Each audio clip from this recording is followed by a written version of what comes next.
rapid stage of history. Soul Calibur matches yet again. We're starting here in the stream with Winner's Quarters. We've gone through a lot of different matches that unfortunately we didn't end up getting to see. SANE versus Linux Triforce, I would have liked to see that. Infectious versus Machine Gun Kills. Infectious took that as well. Not entirely surprising, but I know it's a matchup, a player matchup and a character matchup that Machine Gun has been working on recently with regards to his son Mina. So I was interested to see what was going to happen there.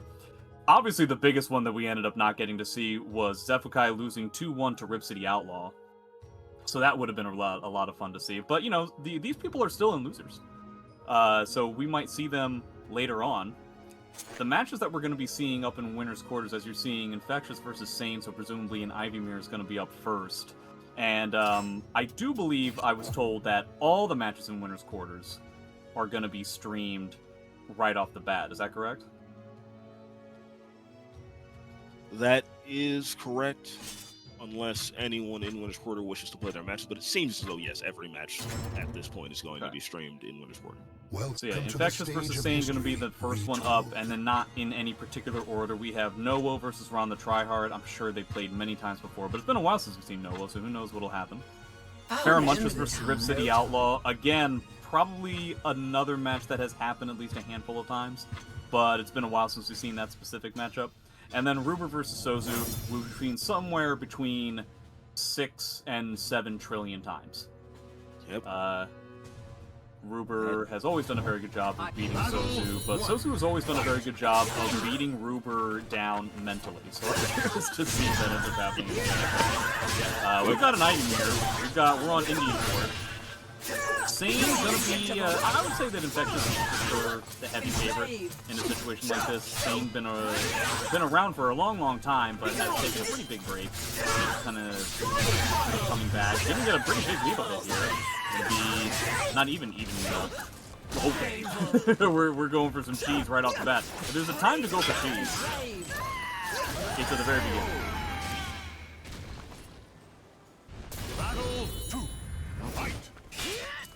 He's already starting with a bar of meter. When it comes to mirror matchups, it's always difficult to try and find an edge as to where your character is going to be more beneficial, so you have to focus even heavier on the meter aspect of it, which person's gaining more meter. Infectious, significantly more buttonsy. SANE does have the range, obviously, to try and combat that. These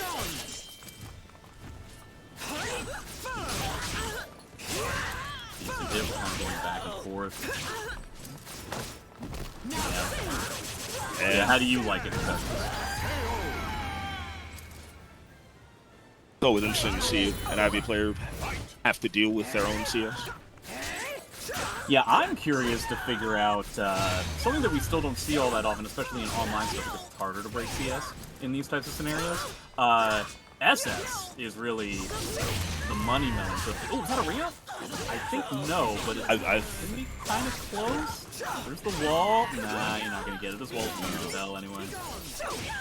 Whoa! I don't know how he got in between there. Oh, jump! Hey! Okay, SANE's doing that thing where he's really cool.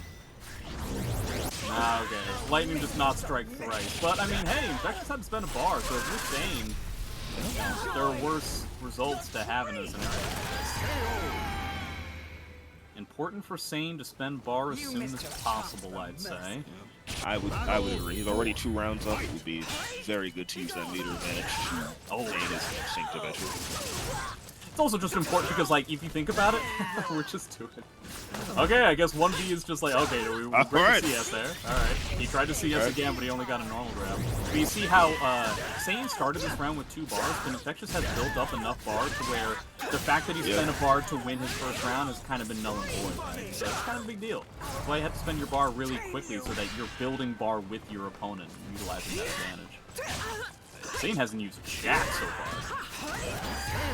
Other than massive reads. That's the main resource that he has used. A finite resource for sure. And SANE goes up 1. It's interesting that meter didn't really factor at all in that first game. Especially when fighting a character like Ivy, where her soul charge can swing rounds very heavily. Yeah, I mean, I guess if you're just an absolute truck of a human being and you can just power through your opponent with these massive reads like jump A and like getting a 2/2 A plus B to circumvent a 6/6 A hold, and I mean, if you got those, then there you go. That's the most I've seen Ivy jump A used. I mean, it's a good move. Ivy's jump kit is kind of underrated. Like one of the best in the game. Oh, getting the while rising A counter hit. Big deal, dude. Infectious just need to like figure something out right now. Oh no, just barely getting the other hit. So a fantastic punish, dude. SANE is on top of it right now. He's basically dead to a 1A, so I don't know how. Yeah. Yep. Infectious is always, this has always been my take on Infectious with regards to these situations. When he's always been a very buttonsy player, and when being buttonsy falls apart, I've never seen him be able to kind of like lock it down. You know what I mean? He always just tries to find a way for more buttons to work, and it just, it doesn't work all the time. He's doing some good work here. Oh, what a fantastic Very. Oh, okay.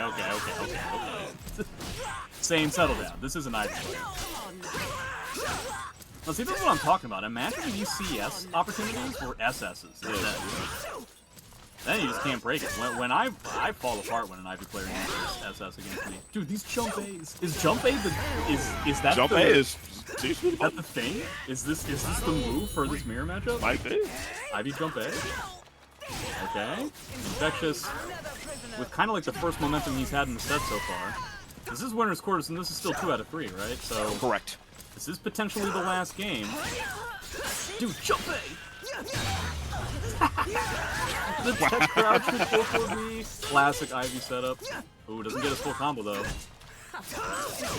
Oh man. You got so lucky, Infectious. These setups from SANE, he could not be more prepared for this. It sucks to try and deal with a character aficionado with his own character, you know? Yeah. Yeah, here comes the bar. SANE still yet to use a bar of meter. He could use it here, he's not going to. Is SANE just gonna beat Infectious 2-0 without spending meter? What a That would be something. See, I would not. That's just rude. Yes, that's what it is. Like, that's just straight up rude. Okay.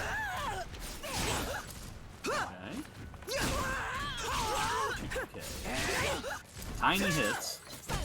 Tiny from Ivy's perspective. I think he blocked this. Okay. Yeah, Soul Tech. The first time we've seen SANE use meter. What will happen? You died, I think. I think you're dead. I think you have become dead, sir. Wow. Remember when I said that Infectious was the favorite to win this match? Uh-oh.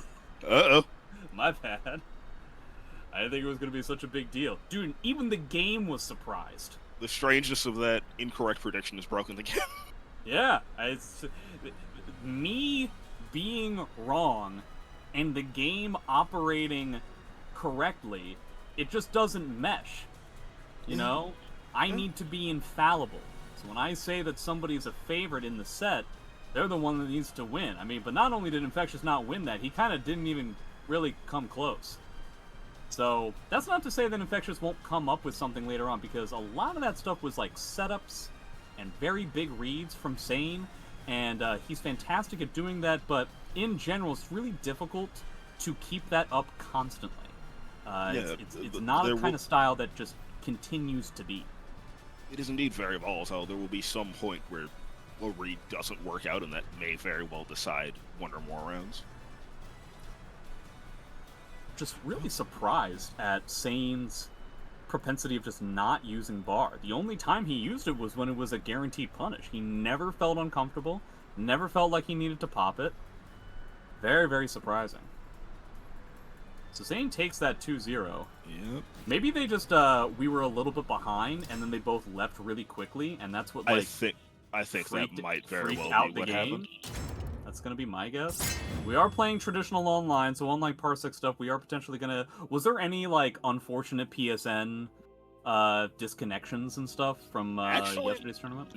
Not from what I had seen, no. No, that's great. Do we know which match is gonna be coming up next? Do we? We do not. Who would... We could do... You know, I think... It was Noah and Ron. Yep. Noah the Ron. Now, presumably, That's Zos versus Mina. Both players have played other characters in tournament. Will this end up being like Yoshimitsu versus Voldo? I don't know. It's possible. It is very possible. I mean, they do have very established secondaries. But that being said, I don't really even know how much Noah's even been playing the game. I feel like he's been playing a variety of other games. Ron's still kind of up and at him, I think, pretty consistently. I don't know what does happen to stream Calibur occasionally. Is that right? It's not- I didn't even know he Yes. streamed. Yes. How do I He was miss streaming yesterday, in fact. that? Well, how very rude of you to not tell me, Noah.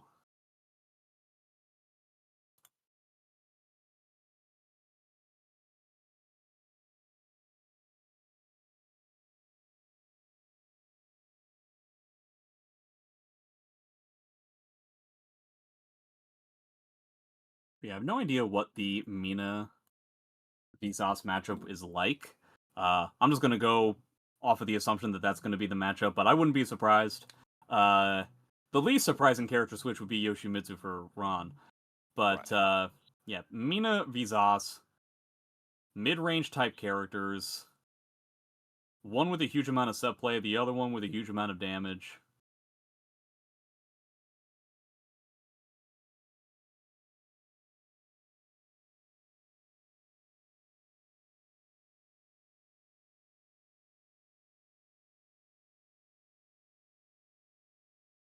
Let's see what we're going to have. Okay. Yep. The character matchup that we assumed. I assume we're not going to do a prediction curse this time. Honestly, even if I would, I don't know if I would feel comfortable saying I could, right? It's like, I really wouldn't be surprised if either person won. If I had to give it to somebody, I'll go with Noah. But, again, not surprising either way. I've always found Noah to be one of the most impressive new upstarts of the Calibur community, though me saying that somebody is new kind of means that they've been here for years, so maybe that's not an appropriate thing to say anymore. And that's a pretty solid win for Noah to begin this. Just kind of going back and forth, but Noah winning so many more exchanges. They both seem to be trying to do a lot of like strong counterplay to each other's strings. But as you can tell, like Noah's actually getting a good. Oh, is that ring? No. No way, right? Oh, so close. So very so close. Scary. Oh, wow. That's not dead yet. He needs one more. Is he going to go over there? Ooh, it can be kind of scary to go over there. He gets hit by CE. That's not the biggest deal in the world. I feel like if Noah in this situation, I would very much like to not have to deal with us having meter. It's just going to be a matter of dealing with this curse right now. Okay, Yeah. No, it's not.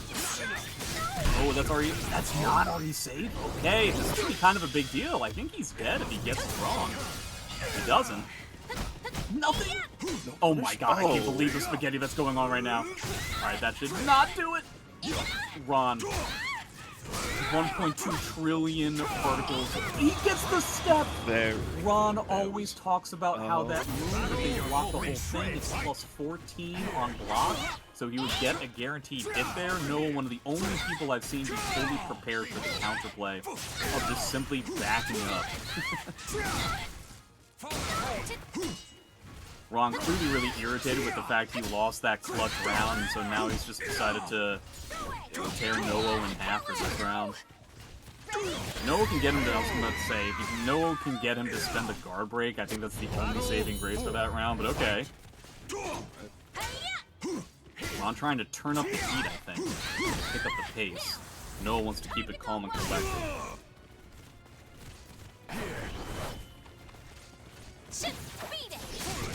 A good duck. These are all kind of missed spaces. Approach. His whole soul charge is gone. That's kind of a big deal. Very big. Alright, I mean, those 2 rounds were over in a flash. Mina not even with a meter advantage.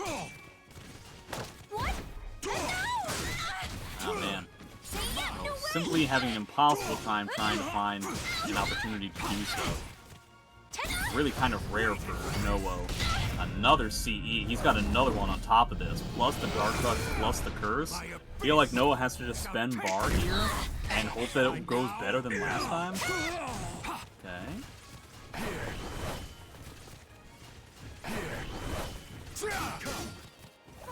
You gotta spend, yeah. Very good spend bar here. But like, what are you gonna get? Okay. You get Ron to like go at least you delay the guard crush. Yeah.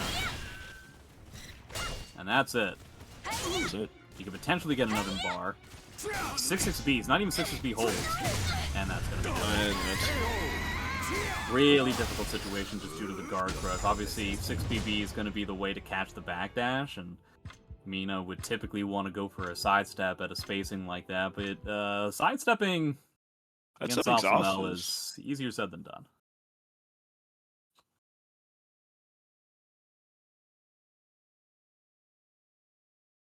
I'd be kind of surprised if we saw a character change at this point.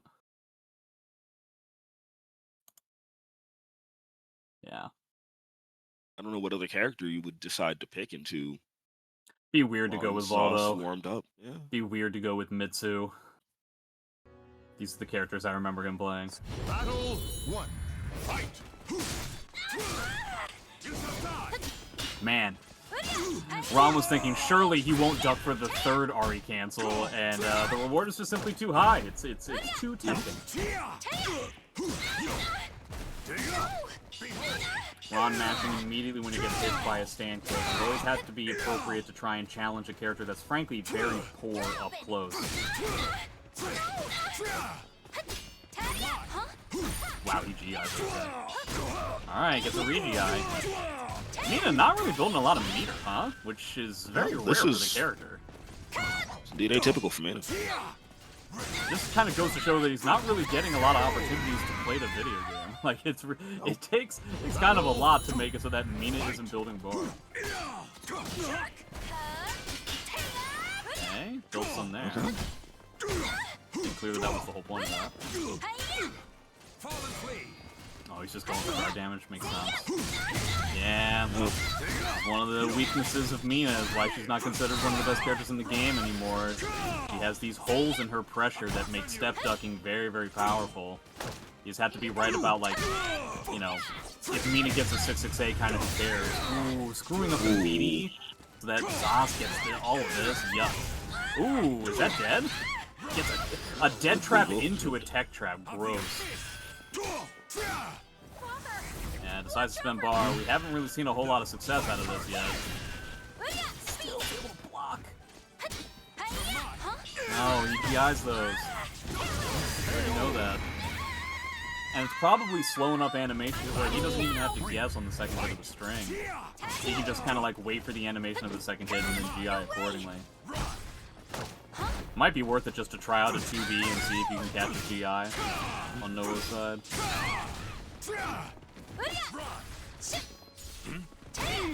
Man, we're literally at match point.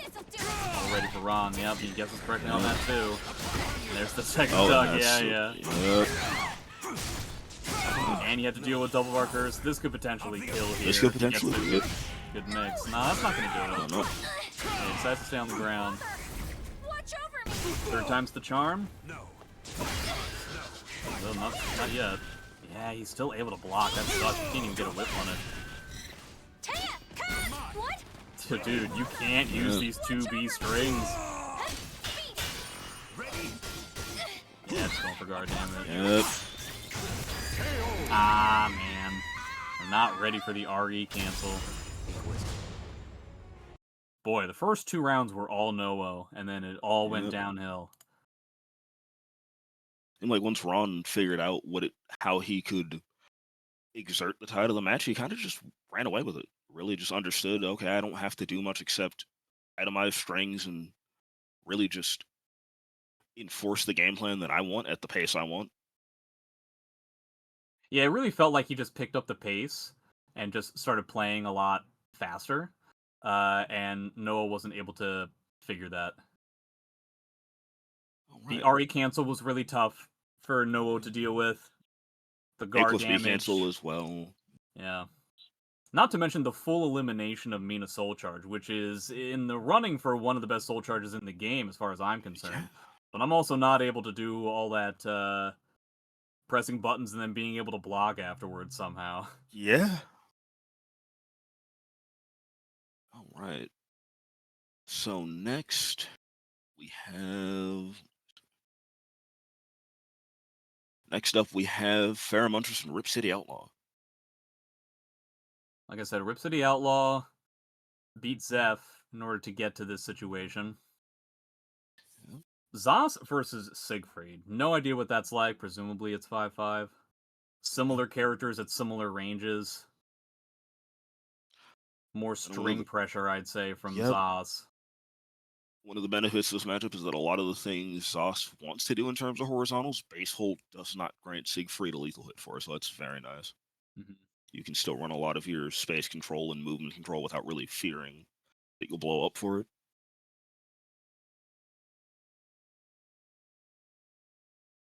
Should also mention Siegfried, very polarizing movement.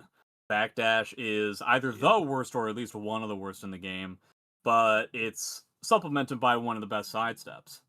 Yeah. Now, kind of difficult to utilize a strong sidestep against SouzouLion.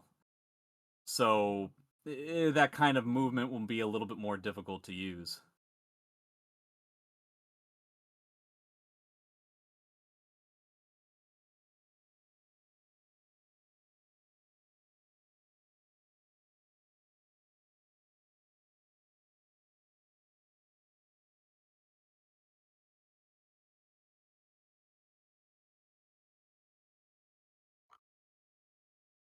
Also makes this matchup tricky is that you also, in addition to not having sidestep, you also don't have a lot of your stance movement as well because Zos is flinging hories at you. So things like trying to evade verticals and spin, that doesn't really factor nearly as well here. No, not really. Yeah, I'd probably have to ask a Siegfried player how they typically run this matchup.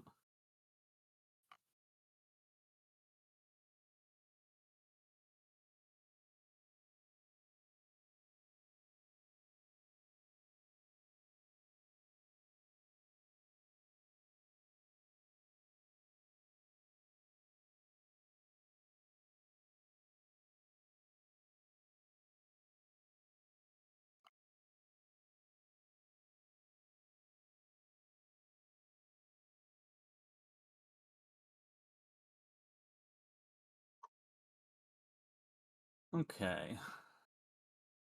Should also mention I have no idea how much experience these two have in a matchup like this. Who's a Pacific Northwest Zos player? I remember there's one. I cannot remember their name. Trying out stance stuff right away. I like that. Wow, when I said trying out stance stuff, I didn't know we were going this hard. Good block. He's gonna try to chase Zos over. Nah, decided to back off. I think that makes sense. Everybody testing out the counterplay of the different strings and pressures each character can do. Zos with a curse means that this likely doesn't entirely matter all that much. No punish on 3B. Man. One of Rip City's biggest weaknesses, I would say, for as long as I've known of his existence, has been his block punish. Like, I know that Siegfried doesn't really get all that much, but you really gotta get something. And most are getting 5k or B6 on a -14, but something. You get like a 4A, I think, too, right? Oh, yeah, 4A. On 14? I think so. Yeah, that also works. Boy. Oh, boy. Outlaw is going for some massive reads since the end of the last round, and none of them have worked at all. It's okay, this is all Feremuntrus, but Siegfried's in Dark Legacy. It's certainly possible to do something here. Okay. 4A, that's supposed to be 4A plus D, presumably. No. Good punish. Nice 16 punish. Battle choice. Fight. Alright, now we're getting a handful of different punishes. Huh. Maybe the connection isn't good enough to get those types of punches that I was talking about before. I mean, this is, I think, literally across the country. Yes, that is correct.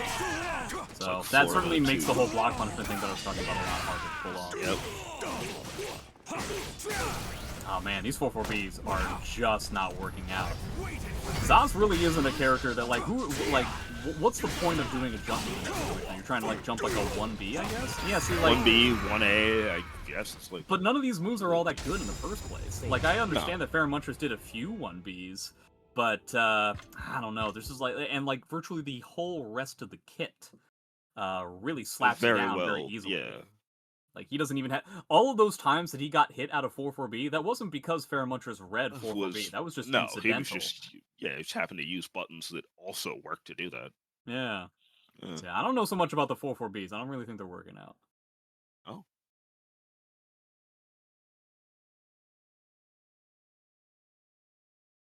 We do have a bit of a narrower stage here, though I don't know if this favors anyone in particular. Yeah, not sure. Alright, Outlaw got the combo that he was looking for last time. Trying to slow it down, trying not to get into weird trouble with the ring edge. Man, everybody's slapping each other out of the air. Damn. He did A slide B and then he tried to do base hold K, but he didn't cancel out his thing, so he just got his scan K and then just did A slide B. If at first you don't succeed, try Yeah. again. Okay, now we're at the ring edge. I don't know if this is going to change things. At least in terms of how Outlaw deals with this. Well, I think he died. That is such... Well, the no, angle's a little bit Yep. unusual. Yeah. It's really irritatingly difficult to get ring ups on this stage for some characters. Oh. Outlaw tried to go with like a level 10 version of Yomi with like 15 different cancels, and then Feremuntrus is like, what if I just punch him in the face? Battle 3. Fight. I just feel like Outlaw's getting a little bit more comfortable now. He's not going for those massive reads that we've seen before, but he's also not getting his combos. He's not getting the cancels from the stance that he's kind of hoping for. I think he just died. Nope. No. Barely off. Nope, but here K. That, however... Wow, he doesn't even need the second wall bounce? I realized that the 60 KK was going to do that. Yeah, this wall's a little short.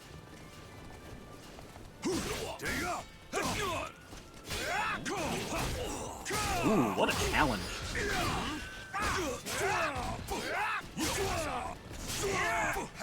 Classic Siegfried making use of his whiffs and trying to create pressure out of him.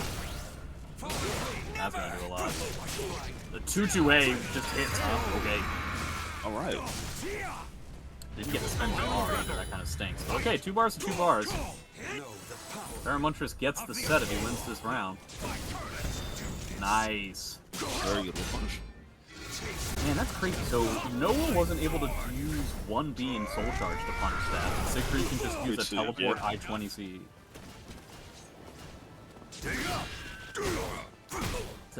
We really need to stop with these 4Bs. They're just really not doing anything at all. Please don't let that be how this ends.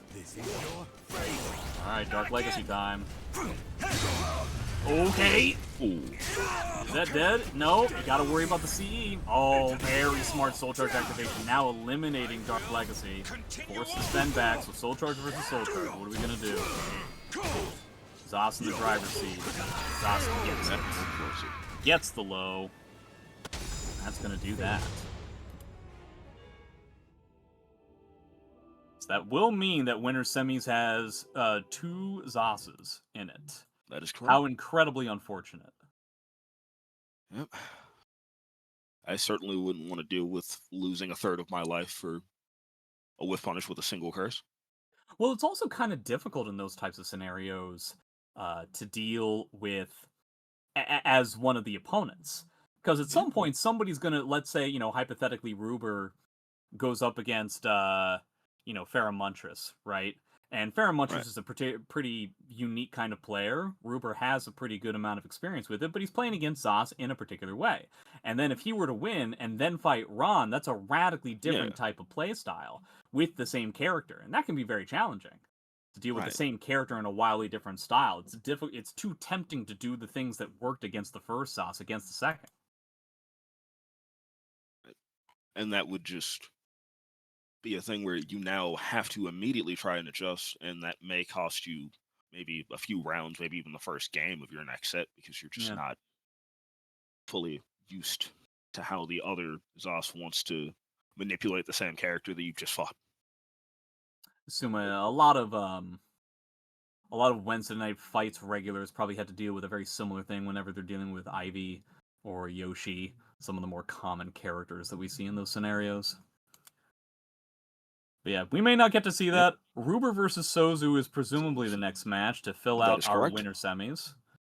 So Hilda versus Yoshi, presumably, but he might be playing Killick.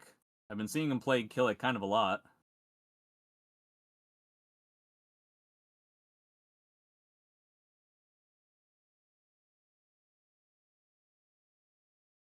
I wonder if Killick would be a better pick into Hilda than Yoshi. Would I?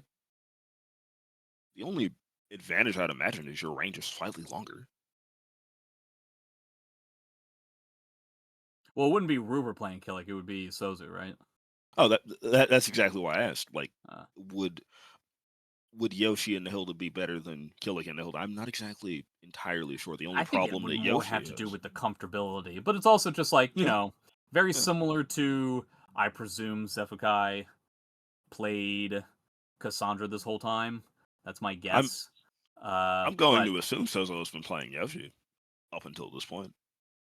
Yeah, so, you know, it might just be based on vibes. Yeah. Incendiate corrupted the majority of the Soul Calibur community into thinking that you should just pick characters based on how you're feeling that day, rather than the ones that are the most appropriate for the matchup or the ones that give you the highest chance of winning.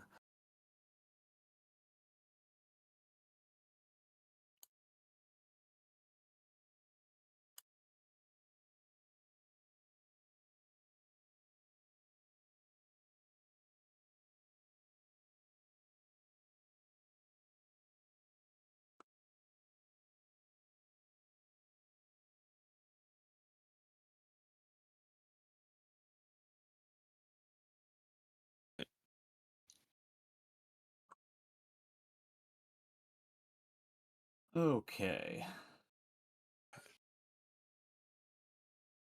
Tough to believe Ruber would ever switch off to a different character.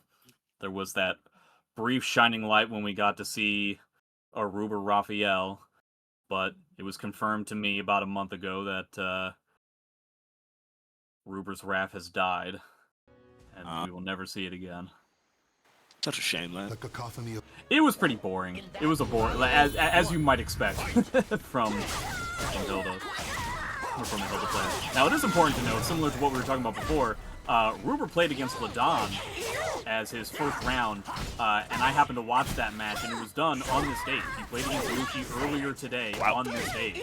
So I wonder if that's going to potentially give him a bit of a trickle. Damn. Grab into run-up AA. Those who wants to get this done as early as possible. Doesn't want to try and whip punish like that. They've played against each other an innumerable amount of times, both casually and in tournaments, so it's definitely going to be one of those, like, I know that you know that I know that you know types of tournament sets that are kind of difficult to commentate because they have such a history together. We're fully stacked up. Just has to find an opportunity to pull it off. He also has a bar of meter, which doesn't mean all that much to Hilda compared to Yoshi, but it's still nice. Ah, silly. Souzou, you so silly. Not respecting strengths.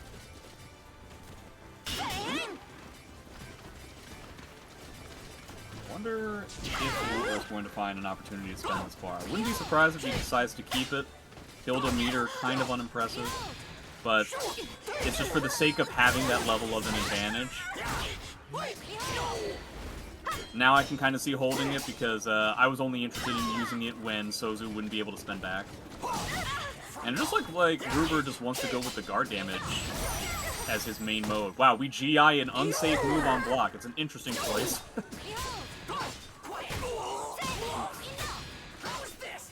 he was talking earlier to me about how Yoshimitsu 3AA, where you delay the second hit, is kind of completely useless against Hilda. You can actually react to just C5A. Dead to like a 1A, but anything can happen with Yoshi. Okay, decides to spend bar on this round. I don't hate it. How are you gonna get in, so well. There it is. Wow, I even called the move that was gonna be used. Yeah, he's just going with more guard damage. He just wants to do a ton of guard damage. He doesn't want to try to hit Souzou. Souzou's known for having very strong defense, especially with regards to mix. And so it can be very frustrating trying to, like, catch him with a grab, catch him with a low, stuff like that. And so I think Ruber's just taking the, what would you call it? Like, almost like the pacifist point of view. Just like, well, I'll just not even try to hit you. Gonna block everything I throw. I may as well just take as much guard damage. Souzou's gonna win this round unless something happens right away. We're not gonna spend bar at all, Ruber? We're just only going for the shenanigans? Okay, he could potentially get it here. What kind of a wall combo does Hilda get? 3B, 3B, 3BC. Well, hey, you know, why mess with perfection? You're tampering with diamonds to kill something else. Consider this loss an honor. My favorite wall combo I ever got in a casual set was when I played Cervantes. And what I did was, I used Cervantes 3B, and it gave me the Gar Crush, right? And then my combo was 3B, and then my opponent hit the wall, and then 3B, and my opponent hit the wall, and then I did 3B into 3B, and then end of the round. I still think about that today. Maybe I told Ruber that story, and that's what spurned on what's got to be the laziest combo we've seen so far today. Okay. Right. Similar stage, at least at the beginning, but lots and lots and lots more ring outs. Oh, what a punish! 100% prepare for that. That was crazy. God, I hate how much that move tracks. Yoshi already in yellow. Yeah, Ruber has this down to the side. Souzou needs to come up with something to kind of, like, change this, because Souzou tends to play games very slowly, like, he tends to play very methodically, and I'm not saying that's bad, but we are talking about, like, Mr. Methodical in Ruber. Souzou was doing very well in rounds where he had just done things like run up grab, run up edge. Yeah, remember the first round, and he was just kind of, like, insane pants? He was just, like, going all out on it? I feel like we're gonna kind of need to do the same thing.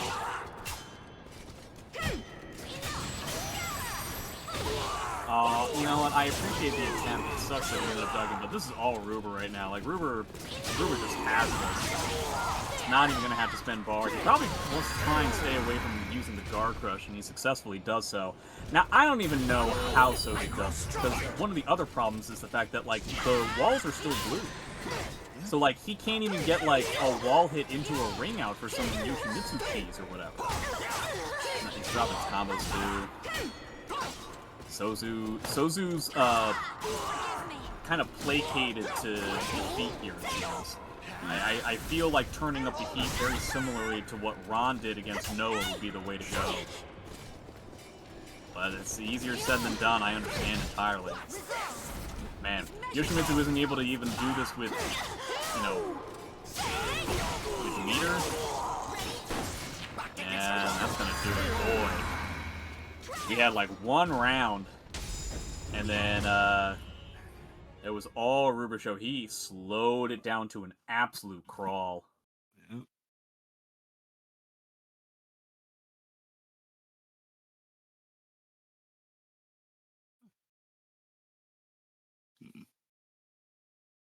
So we do have now then. We have. Are we? Let's see.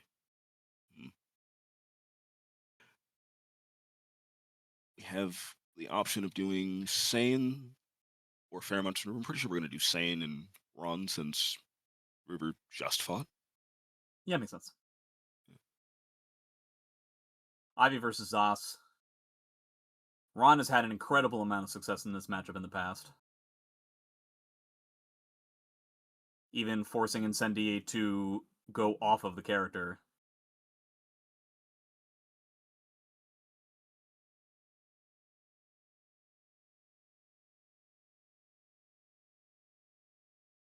But SANE is a totally different beast. I would definitely get... I said this before when SANE was up here last. I'll give the favorite to his opponent, but it'll be very entertaining if SANE can prove me wrong yet again.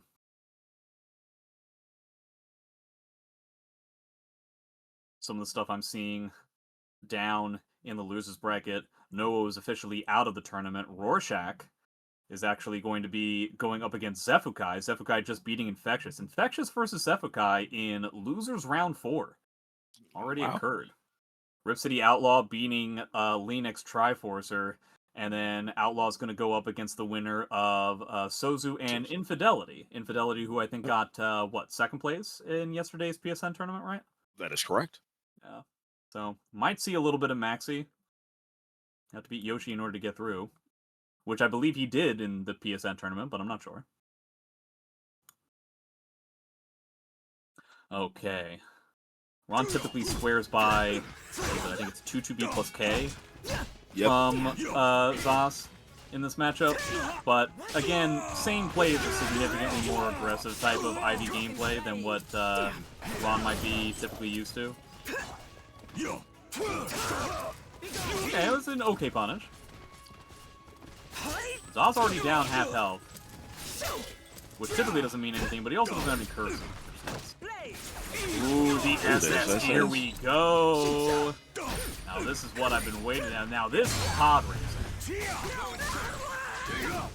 Ron irritated with the fact that I got hype for Ivy. Decides to lethal hit his opponent. Okay. Juicy counter hit. Juicy tech trap. He's at the wall. He doesn't need it. Okay, here we go. I think he's dead to the next mix. His same guess is wrong here. Similar to what we saw before. Yeah, and that's good. Wow. The stage positioning betraying SANE. He was 100% ready when we were out in open field, but the second we got to the wall, things went very, very bad. You can really tell the difference in SANE's playstyle. Battle 1 fight, and he just like runs up to his opponent. Tries to get a massive punish. Didn't work out. Okay. We're swinging for the Raptors right now. Plus 14. Oh, it's a GI on top of it. Oh, Ron. Could not have been more prepared. Red guard gauge. SANE got 2 bars, but as we saw before, he kind of just like doesn't spend meter like at all. That was the move that I was talking about before. Yeah. Equals K. That's gonna work. Let's SS him again. Nah, he tried to. Okay. I feel like this isn't going to do anywhere near as much as he needs to, but we'll see. I mean, okay, that's 1. He needs, like, 3 more. Got a crit on him, too, that kind of thing. Okay, there's another hit. Still needs, like, 3 more. Gotta deal with this Guard Crush, too. I don't see it. You can get 1 massive combo.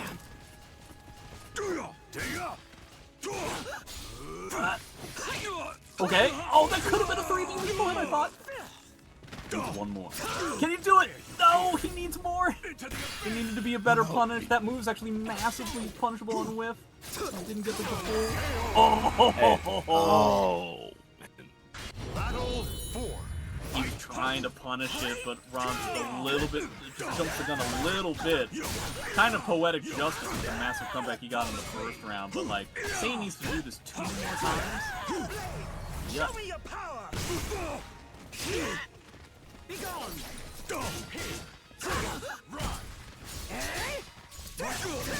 Okay, catches the GI. I keep saying, how are you going to deal with this guard crush? But, yeah, Ron trying to keep it, like, close to the chest. I think he's dead on this combo, right? He doesn't have any curses, but I don't know if that matters for the wall.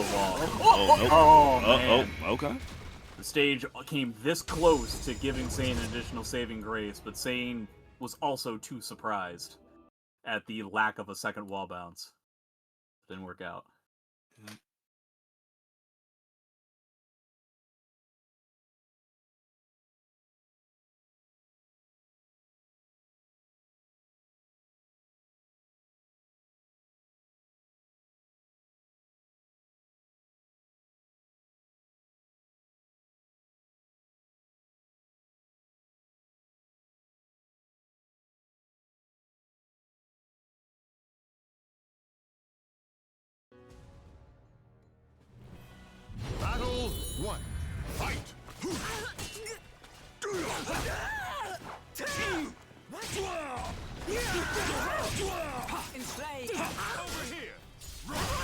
Oh man, well, I mean, he still technically caught the auto or the GI, just not in the same way. Going for CS, okay. What happened to SS? Well, I mean, I don't know. I thought that was cool. Why did we get away from that? You can see because of the crouching animation, SANE is trying to pull off significantly more. Why didn't you just go with the max combo? Wouldn't that have killed? Oh no! I apologize if I'm wrong, but I believe that wasn't the appropriate combo, and now, I mean, we're basically dead to one hit on either side. Okay. Thankfully, SANE does not get punished too heavily for that difference in combo. But if I'm wrong about the max damage, I apologize.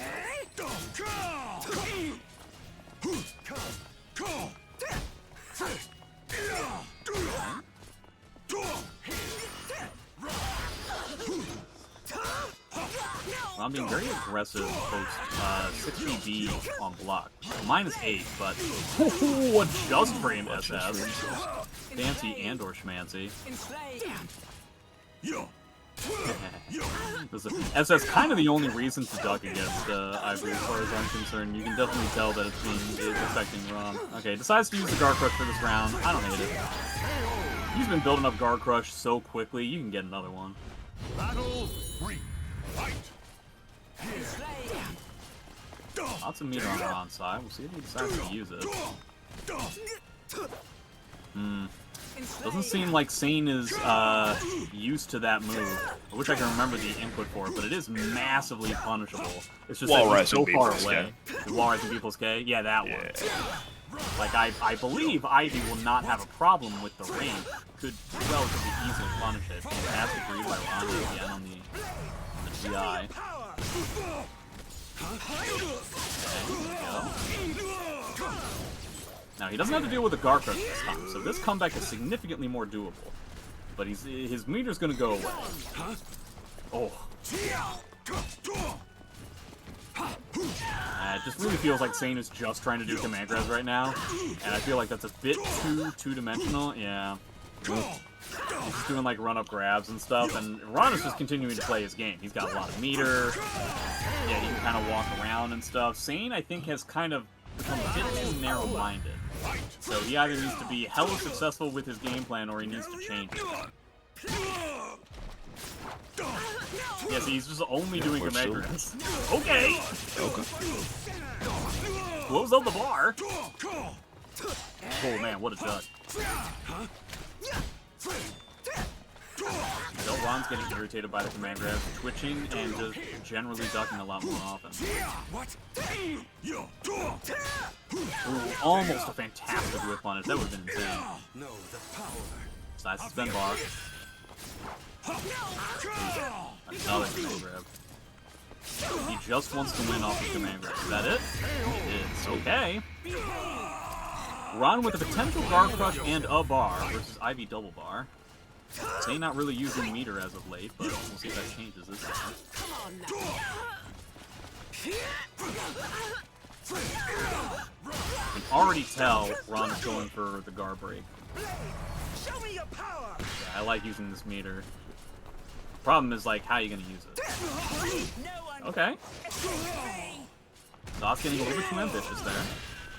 Eating a good amount of damage. Let's not forget about the crazy Oki that Ivy gets on virtually every knockdown. Then 10%. The tech crouch on the 2-2B, eliminating. Oh, tech trap? No tech trap, so we get a soul charge. And here we go. This is the end. CS. Evening it up. Catches him waiting on the ground. Ivy the only one in soul charge now. How is this gonna end? What sort of a command grab is SANE gonna try to pull off here? Oh man, he went for a 6K. Okay. Oh wow. Oh wow. Good job catching. Like the whole point has been the command grab or 6K, right?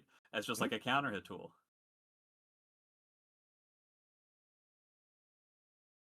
Okay, 1-1.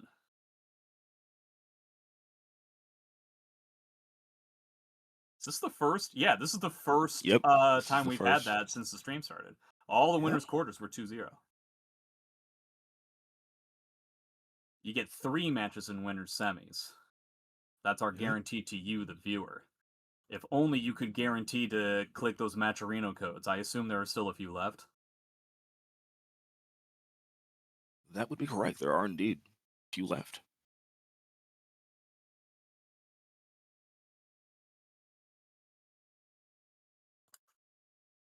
Now we have a much bigger ring out stage, in the sense that it's a much smaller stage just in general. It's the first time that this particular mix-up has worked against Ron so far. Oh, tried to move after that, a little bit too much. Ron forcing a force block in your face, and suddenly that life lead isn't looking as big. Man, he keeps trying to get these 2-2A whip punishes, and it's just not working out. SANE going with the defensive strategy. He doesn't want to deal with the ring out. Is he going to go for the command grab? I like Ron's anti-command grab strategy. With like awkwardly timed, slightly faster moves. I think it's a good choice. Because you see, like, they're like awkward moves, right? Your 2A's, your 2B's, 1A probably sprinkled in there. Some full crouch 3Ks as well. Sure, yeah. And 4Bs. He's trying to get a lot of 4Bs after that first one gave him like such a heavy win on like the first round. Ooh, could beat the tech rush of the off the 4-4B. Not surprised. Okay, did he die? Oh, what sense of awareness. Yeah, the one duck. Man, I thought that SANE was being very two-dimensional with his command grabs and everything, but he is getting paid off on his command grab spam just on the amount of ducks that Ron has been doing. Ron, I already know, is seething in his chair with the fact that he's not breaking these CSs. Ooh, okay, just a GI out of absolutely nowhere. Oh man, here we go. Only one more hit. Size spin bar, okay. he got frozen because he was expecting the burst to give him some frame advantage. That sucks. That comeback goes away. Oh man, this ain't gonna do it. This ain't gonna prove me wrong yet again. Oh, catches the GI. Is he gonna go over there? He's not gonna go over there, at least not yet. Gets another GI, decides to just back it up. SS significantly less range than CS. And you just died. That's out. Oh, is it not? No, that's out. It really feels like Ron took the long way home there, but it ended up working out. So 2 bars to 2 bars on the very last round of this winner seventh match. Side suspend bar immediately. I like it. Plus he's got a curse. Kind of surprised we haven't seen a burning bar back. And now it's a huge advantage here on Ron's side. Has to. This is kind of late. Like, you could really get burned.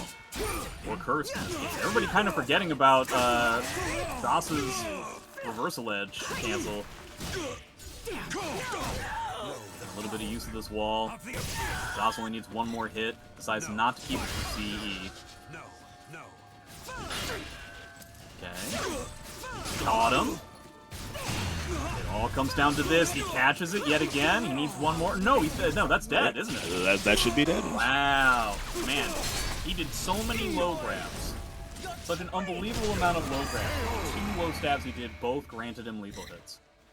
You missed your chance for mercy.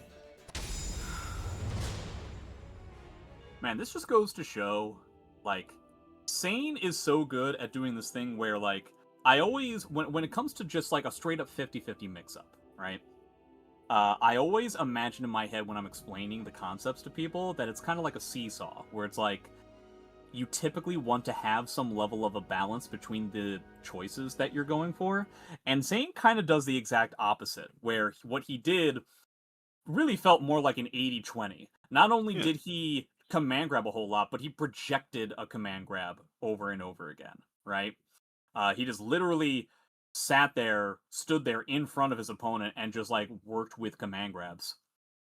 And, you know, it was clearly affecting Ron's inability to break CS most of the time, but then also SS is just always kind of in the cards, right? And eventually he just worked himself all the way up to Ron changing his style all the way around command grabs.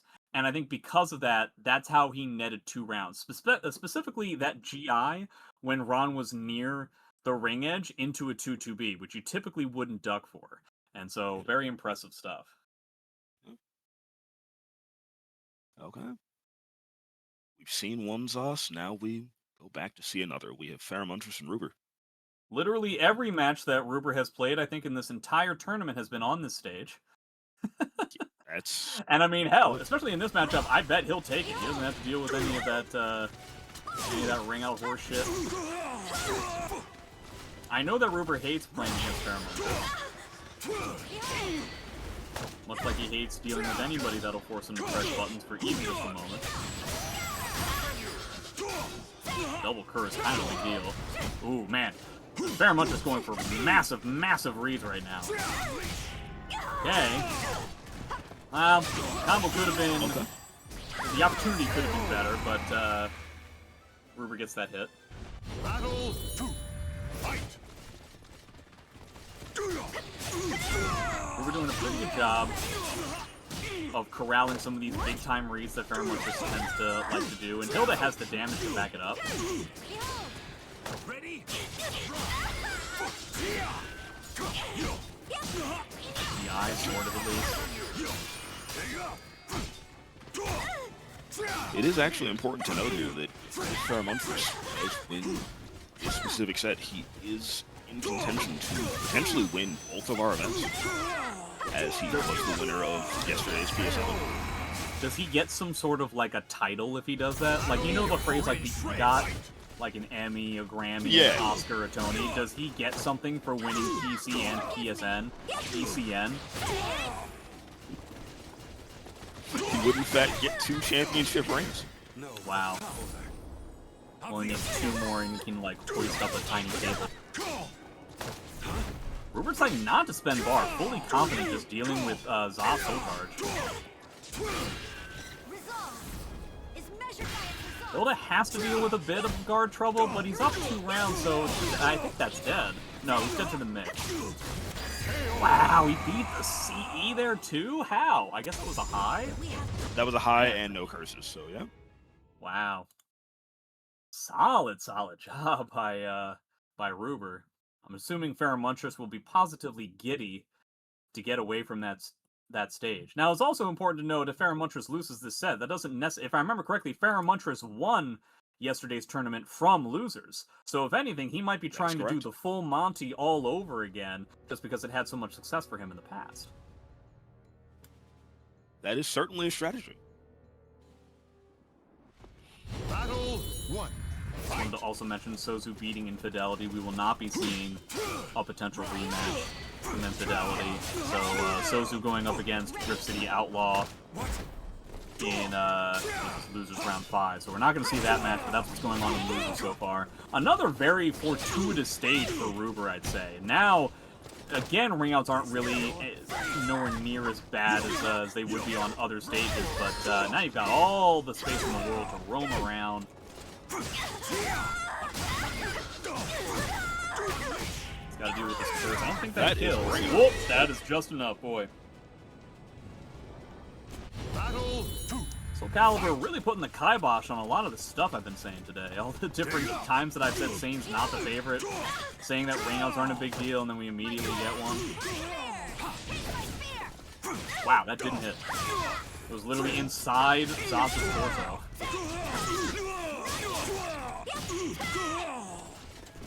Catching him again. We're so good with what little mix he tends to pull off. Like his mid-low mix, it happens pretty rarely. He tends to be like kind of a stick and move mids kind of guy. But when he does the remix, it's kind of insane how effective it is.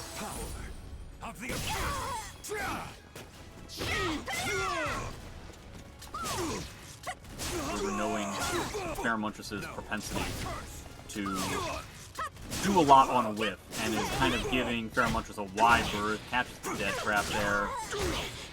Feremuntrus has quite a lot of work to do. No punish on the 1v, and Feremuntrus is going wild right now. Loses his curse, that's kind of a big deal. And the tech, ouch. One more. He's got double bar.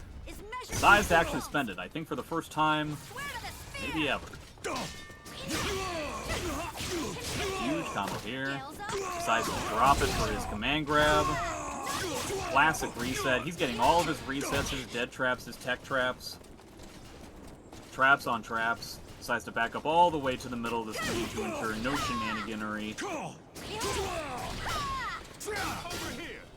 Wow, he can even... Hilda's backdash is so good. Hilda put herself at disadvantage and then backstepped and still was able to deal with Zoss's backdash kill. That's hilarious. And that's going to do it. Ruber continuing to be in control. We have yet to see him break a sweat. We will see if that happens later. And okay. Winners finals will be Ruber versus SANE. Now, I don't know if that's happening up right away for winners finals, but I should probably mention Ivy v Hilda is a matchup that I think Ruber is incredibly comfortable in.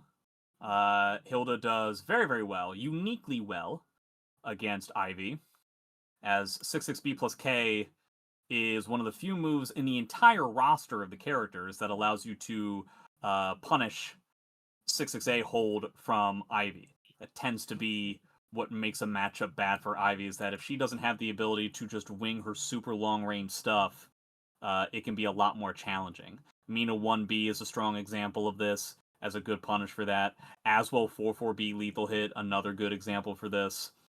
But as I say over and over again, SANE doesn't really play in the traditionally defensive style. So it might not be something that we see all that often. I have a tough time believing he's going to have the same level of success with command grabs against Ruber. Not necessarily because Ruber's better at breaking them, but because his character is tech crouching a lot more often.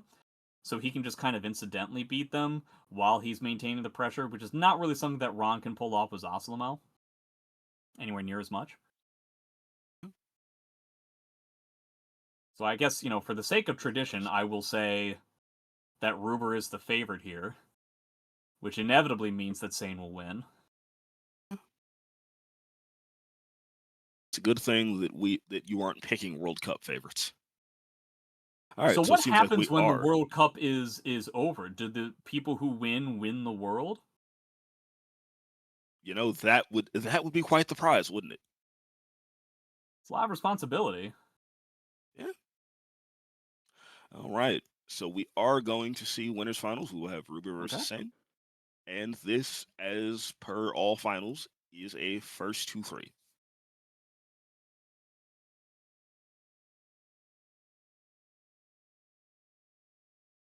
Checking up on losers.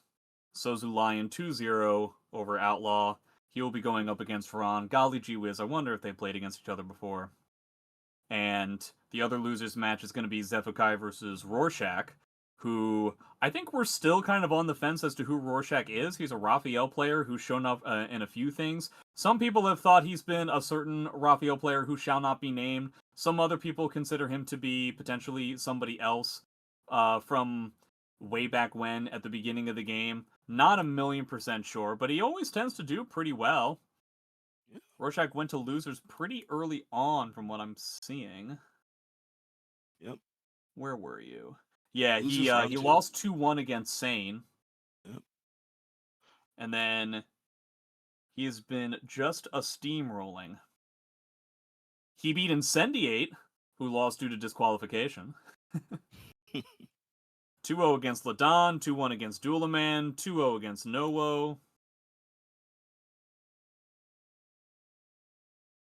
Yeah, it's going to be a tough one. I've said this over and over again already with SANE. But Ruber being our last major tournament winner, offline major tournament winner, is a pretty big deal. Winning the most stacked tournament that we've had basically since Waffle. Certainly the most stacked open tournament that we've had in I don't even know how long. Do I want to say as far as back as like the first Evo that SE6 had? Close. Yeah, it's actually very close. First SE6 Evo has to be the most stacked in terms of international competition and such. Difficult to beat something like that. I can't wait for the next Portland tournament. That'll be crazy. That will be very, very crazy to see.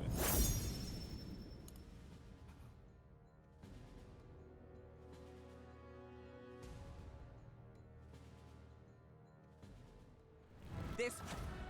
Battle 1. Fight. Alright, here we go.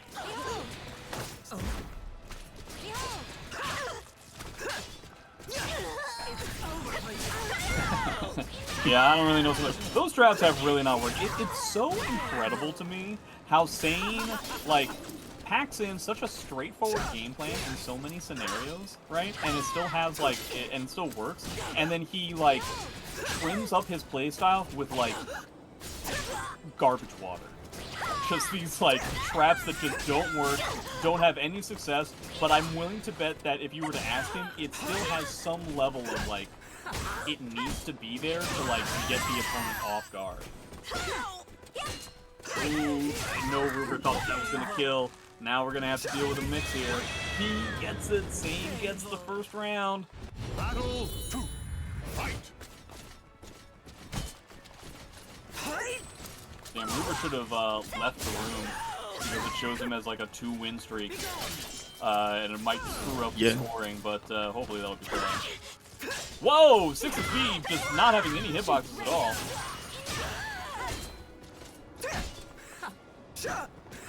He's going with a fully, like, command grab 6K playstyle. With a handful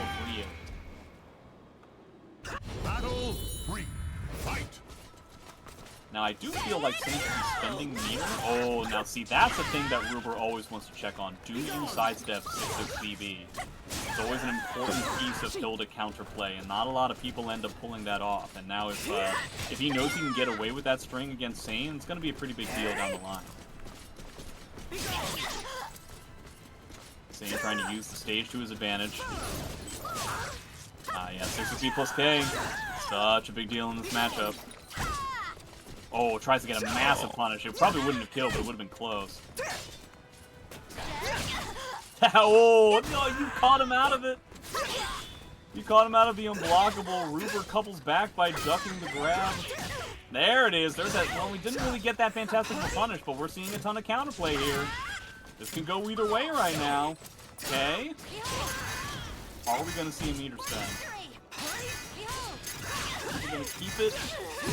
Oh, he can't. Look, the only way that Ruber could have potentially extended the win for that round was pressing Soul Charge. SANE immediately does a BB, potentially tracking any potential Soul Charge release there. That was pretty crazy. What an intensely tight round. That's got to be the tightest round that we've had so far.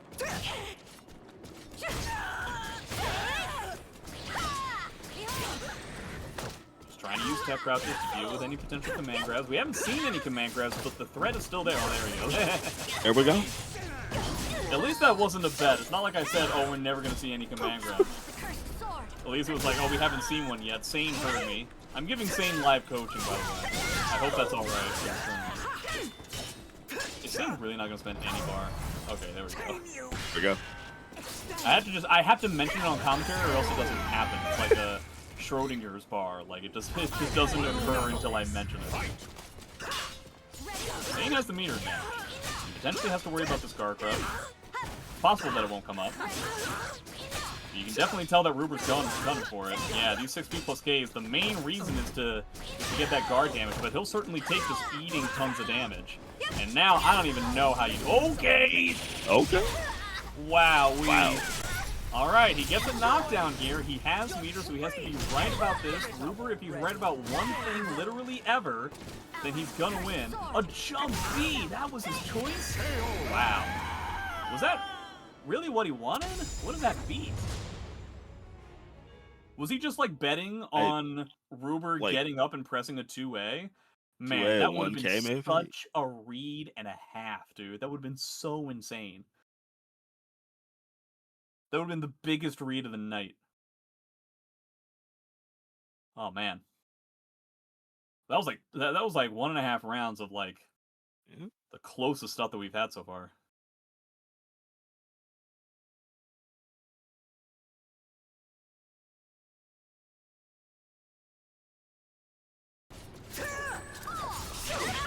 Ooh, catches the potential web punish. Once again, we were just kind of getting out of these command grabs just incidentally in this play style.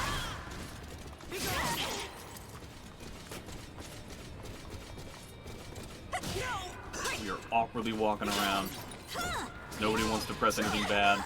Ruber's been really trying hard to get a very ambitious punish on these 6A hold ducks, and it just has not really been working out. What has been working out is his way of dealing with command grabs. That wasn't even an incidental, that was just a straight up read, a step duck into a massive punish on the command grab. Catches the back dash. Ooh, into the death trap, except it doesn't entirely work.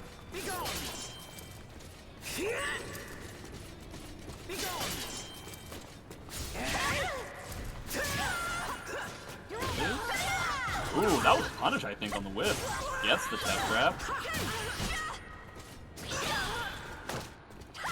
Goes for a grab off of the break.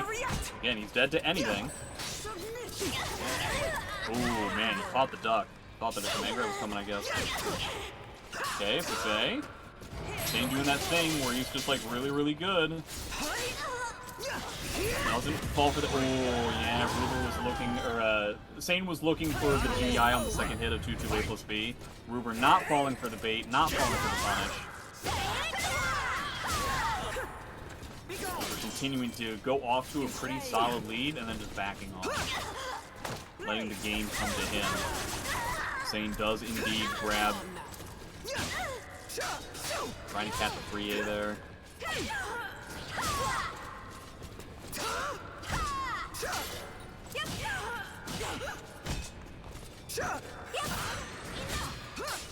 Ruber's movement is superior in this scenario. SANE not able to find a way to like make this stop, and that should do it. Alright.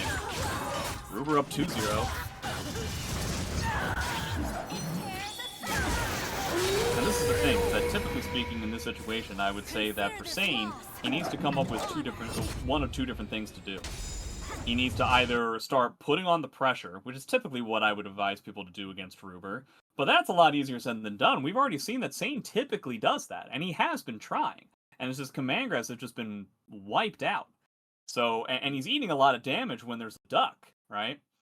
And so the other option is to slow it down, try to match Ruber's pace.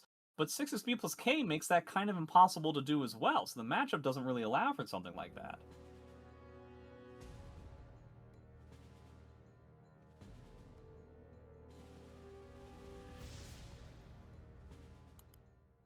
This Battle 1. Fight! Okay, we're back here. We've only seen a few stages so far in this tournament. This is one of them.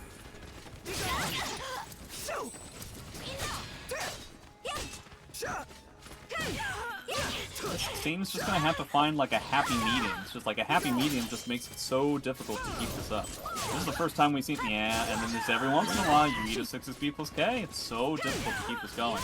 You can already tell SANE's like, oh man, this plan failed. Time to go back to running up and doing stuff. Catches the duck with 6K, not a whole lot of damage. Jump kick. Ooh, here's the big punish that Ruber's been searching for this whole time. Is that going to be doing enough? No, he got a grab out of nowhere. The regular grab gets broken.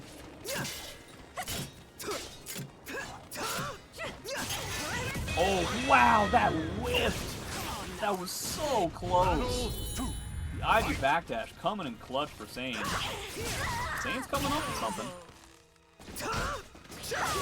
Also, I know it probably wasn't intentional, but I love that SANE did a regular forward grab in that one regular grab, because if there's any type of like normal grab that Ivy can do that will trip me up at least, it'll be a forward grab.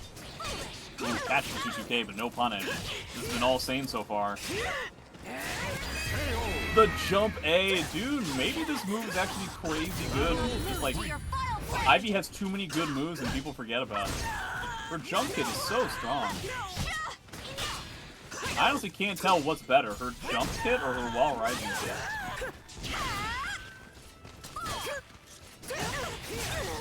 She's getting a little bit impatient now, throwing out these 60 plus kids when they're not guaranteed. Has Ruber's patience finally cracked. Oh, catches the GI the second time. Ally of the cursed sword.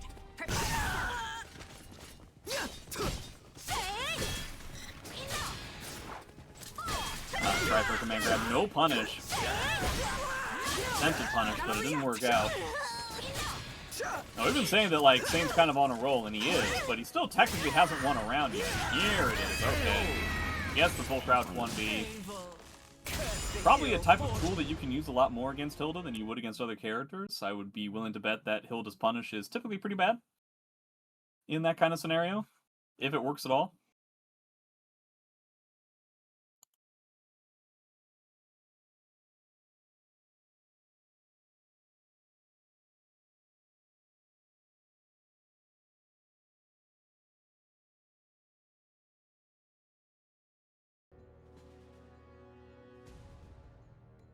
Okay. That's an intro I don't think we've seen so far today. Definitely ring-outs can happen. One. Fight. I would imagine most of it's just going to be in neutral in the center here.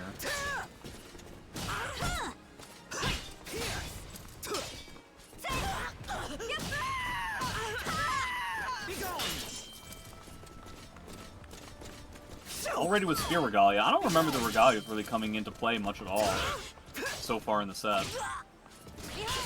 Ruber might feel like he doesn't really need to change all that much. It was just one game. So it's just a matter of mental fortitude.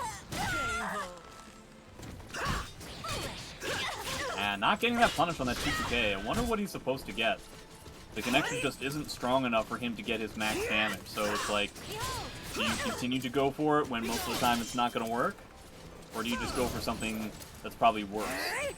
Like a wall rising B or K. Oh man, these 60B plus Ks have not really worked. The only time the 60B plus K has been working out has been when it's been like a guaranteed punish. And Sane continuing up his momentum.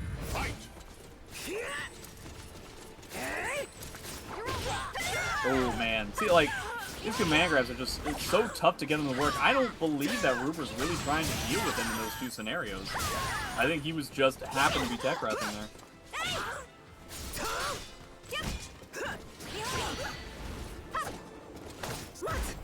Always feels like Sane's gameplay kind of like wears its heart on its sleeve. Where it's like the second that things aren't going well for him, just immediately will do like a run-up command grab or something. It's very straightforward. Will the stand stuff work? Okay, it worked so far. Only needs one more. 1.5 more. Okay. The jump kick didn't work, man. Even Ruber's panic buttons aren't necessarily working out.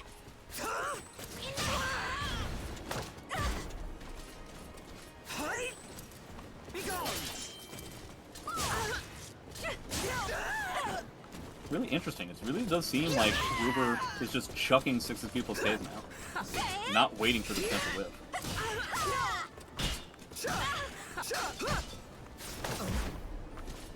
Actually breaking CS, okay.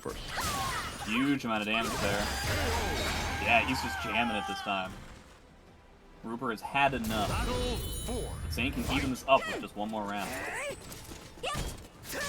Good block and punish. Golly. Building a ton of bar there, too. If he so decides to use it. Okay. The old jump back into SS. An interesting choice to say the least. Ah, he keeps getting hit by the second hit. Come on, this is Hilda 101 stuff. We're not stepping out of you. Ruber really happy to see all the lack of counterplay. He's not happy to see the 6Ks though.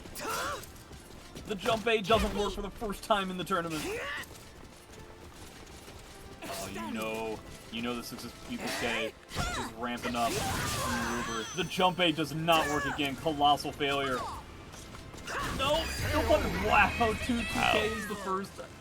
Golly, that's the first I feel like 2-2K that's worked. All the other ones got blocked but weren't punished. And I wonder if that's been affecting Sane's choices. Just realizing that 2-2K might be safer in this specific scenario than it normally would be.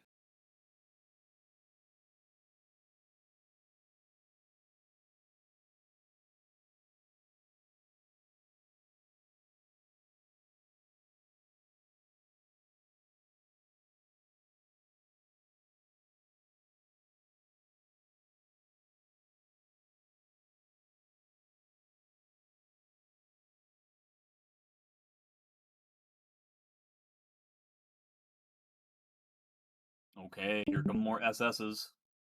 We got the same stage. Jump K instead of Jump A this time.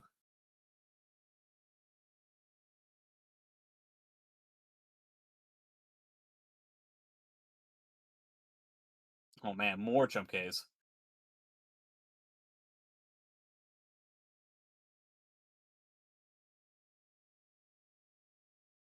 Getting a ton of Oki there. We're bringing this over to yellow. Full crouch 1B on block into full crouch 1B takes it.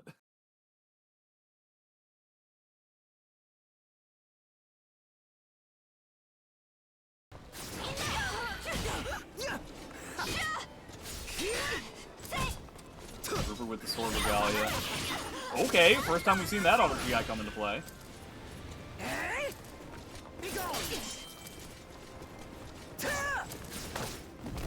Oh man, we're doing the classic tricks. Man, it's so crazy what ended up happening after like the 2 games that Ruber won. Ruber seemed totally on top of it, was getting all of his whip punch with 6B plus K, and it feels like he just kind of got impatient, and now the 6B plus Ks just aren't really present as whip punches anymore. I wonder what ended up changing.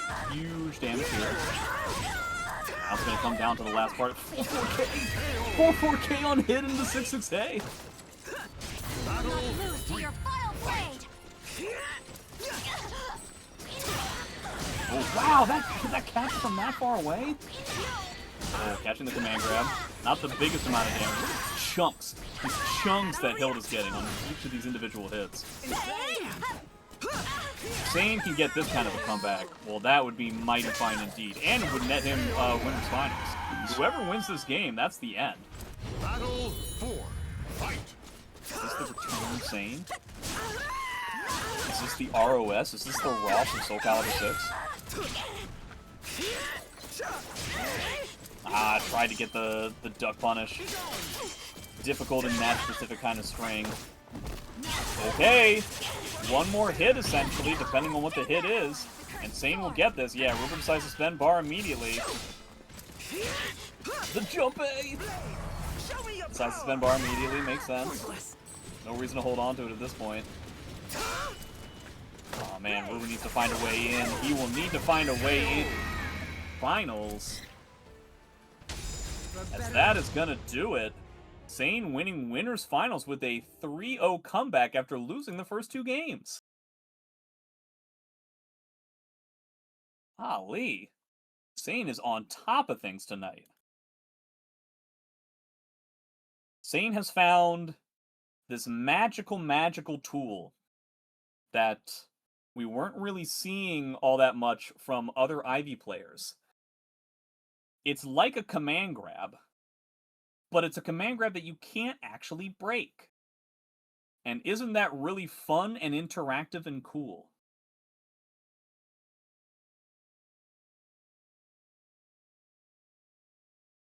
Ruber, I think, had like 1 duck on a command grab that ended up netting him a huge amount of damage. Other than that, he just happened to be incidentally tech crouching a lot of them. Maybe he needs more of that, but it's difficult. It's difficult to feel comfortable doing some sort of like active defense against Ivy. You're typically considering Ivy to be kind of an all mids, bad lows type of thing. I wonder if that's the thing. Is that SANE did 2-2K, I think, twice. Ruber attempted to block punish it both times with something that was very ambitious, and perhaps the connection or perhaps his steadfastness was just simply not ready for being able to pull that off. So it got blocked both times, and then suddenly, you know, potentially the morale, the mentality that Ruber had just didn't feel comfortable. I still feel like Ruber has a good shot of winning it if he gets all the way back to Grand Finals later on. He got those first 2 games pretty solidly, pretty consistently. If he's able to continue to do the same thing, I imagine he'd be able to pull it off. But okay, enough of that bullshit. We don't have to worry about winners finals anymore. That was in the past. And the past is over. This is the last match before losers quarters, I believe. And it's going to be Roarshak against Xephukai. Again, we're not entirely sure. Roarshak playing like a handful of different Raphael players we've had in the past. America not really known for its Raphael gameplay. So a welcome breath of fresh air. against Xephukai, who's old as hell and cannot be considered a breath of fresh air unless he's playing his new character, Cassandra. But is deciding to take this one seriously. So, okay, he's been playing Sophie this time around. Sophie versus Raph. No idea what this matchup is like. I imagine that the tech crouches that Sophie pulls off can be awfully irritating for Raphael. Do not. Now. We're just starting with run-up grab. Okay.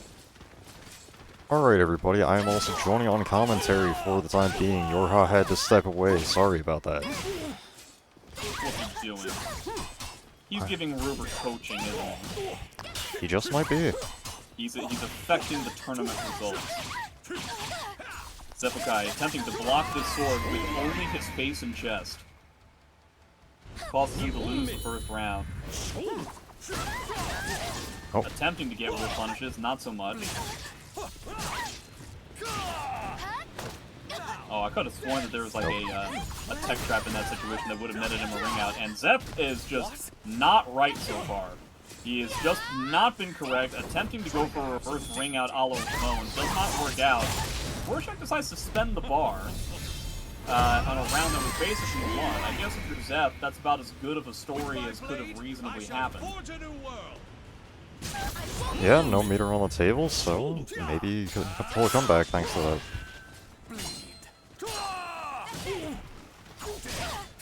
Oh man, Zeph is consistently attempting to try and get some sort of a whip punish and is just not able to pull it off.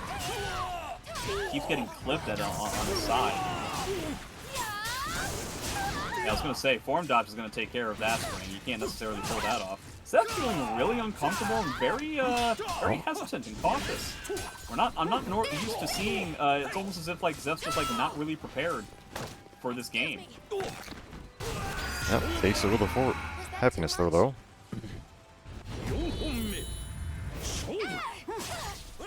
Wow, that was punish on that 6 people's K. Sometimes I forget how long Raphael's 6B is. Yeah, just trying to like wake up and form dodge. We're getting a twitch duck, but we're not actually getting like the full amount of damage that Raphael can get. Ooh, there's those tech raptors I was thinking about. Kind of surprised it's taking this long to kind of see it. Aw man, getting his step duck caught there, that stinks. That's not really something that works offline all that well. Wow, the second hit of Wall Rising BB tracked again. I prep is just not getting good luck with this sort of thing. Decides not to tech, I'm kind of surprised. Okay, yeah, has to spend the bar. They should and kill honestly, her. that's not bad. Because Roarshak will have 1 bar, Zeph will eventually get 1 bar for the last round as well. I too cannot afford to lose. It's possible that Roarshak will get Time for you to pass. He's gonna spend the first one immediately. I like that. Very, shoutouts to Spectre Child. We remember, like, his beginnings of just, like, run up 2K into Soul Charge on the last round, like, all the time. He's just getting hit by so much stuff right now. This is the first— No! No. He waited way too long! No! Oh, no. that sucks. He's got a bar of meter. He's got to spend it. He won't. Takes it with perfect. Sheesh Louise, what a frustrating match for Zeph. He tried so many times to try and step Raphael, and just got tracked over and over again. Raphael's one of the weakest characters when it comes to, like, linearity. It's not very often that you see Raphael just tracking your steps so much. Decides to go with X.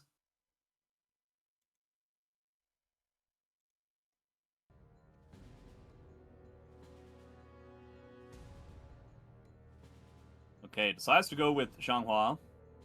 Xianghua kind of annihilates Raphael. He's just as fast as Raphael, has better mid-low mix. On top of that, has a crouch grab that can deal with all of these stance mix-ups. Now, that's assuming that you have the reaction to do it.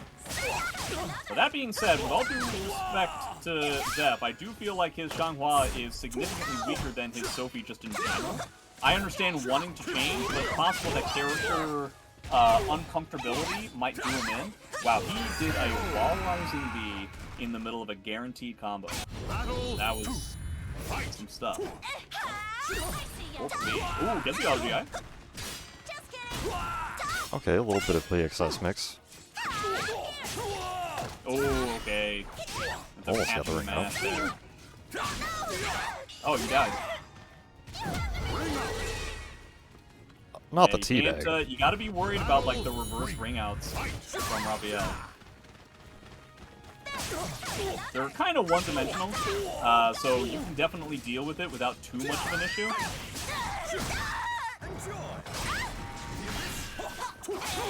Ooh, okay, using that as the tech trap there. Oh. Hey. Definitely a soul charge move. Yo, crybaby. Crybaby's too powerful, apparently.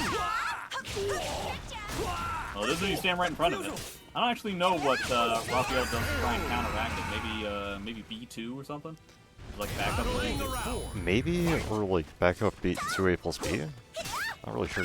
I would have thought that 2A plus B wouldn't work, but I might be wrong. You might be right, actually. I just feel like, wouldn't you know? Like, I wouldn't be surprised if Cryberry hitbox just like ends up being it anyway. Oh, hey, I can see it, You're actually. taking a lesson out of Sane's book right now. Going with that. Where is Besides the spin bar, which you don't normally see from Changhua, but it makes sense in a situation where it's like you only need like one more hit. Yeah, just some little small scrappy stuff. 1-to-1.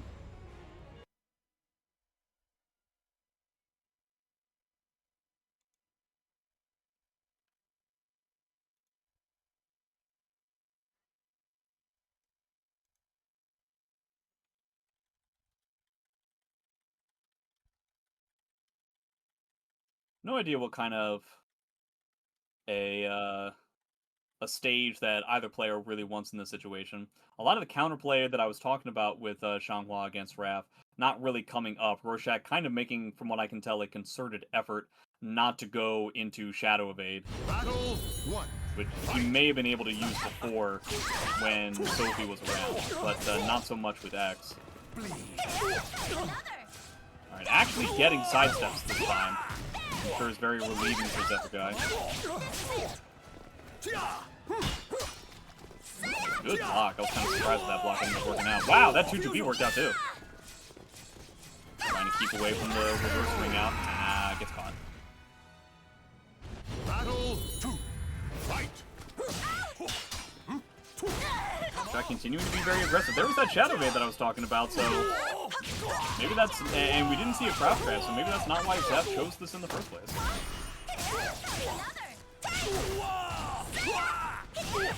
Alright, just staying down and taking the hits. It's a lot. Broken both grabs though. Zeph's gonna feel totally fine just doing like this very typical Changhua type pressure. A massive swath of a freebie. And this is losers round 5, so that means this is the last round that Zeph needs. Haven't seen any Changhua CEs either, so kind of a unique Changhua gameplay if there's ever such a thing. You're right, actually. I didn't notice that. Yeah. Not a single CE We've in seen no sight. crouch grabs, we've seen no CEs. We saw one soul charge. That's really weird.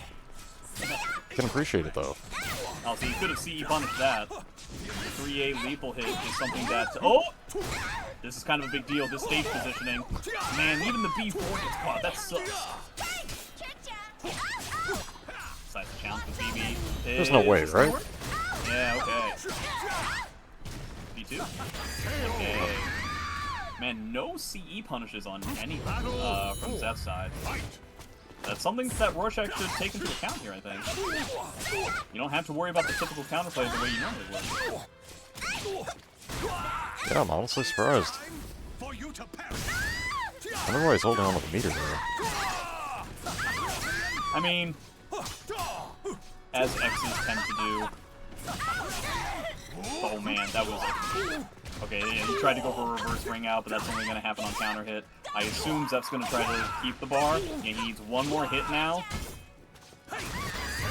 Oh man, if you just blocked instead, but you know that's very tough. We've seen a lot of lows, we've seen a lot of 1Ks. Trying to catch the mash, not so much this time. 6-8, hey, it's the choice there, interesting. Wrap deciding to spend bar immediately. What is Zeph gonna do? Is he gonna keep both bars? I'm gonna try, baby. Oh, that's a very big deal. Zeph down a bar. Roarshak up, about to take it from Zeph. 8 plus 3, I love that move. Oh no, did you just die? I think. Wow, out of all the ways for it to end, it's just with a 6BB reverse ring out. And you can't really blame Zeph for taunting. That's literally the exact same situation that gave Zeph, you know, or that gave Roarshak his teabag from the previous game. It's literally just the reverse ring out. So, you know, makes sense. Alright, and I believe next, yes, we will be having Ron and Souzou. Ron versus Souzou. Something tells me they've played at least once or twice before.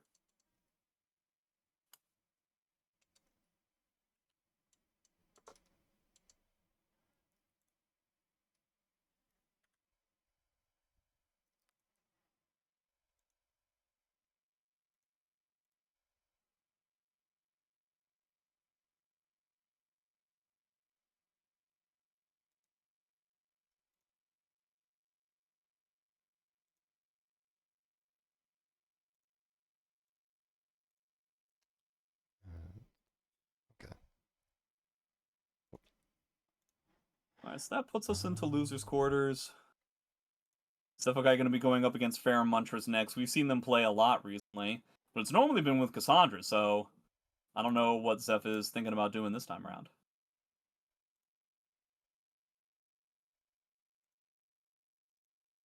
Alright, invites should be out.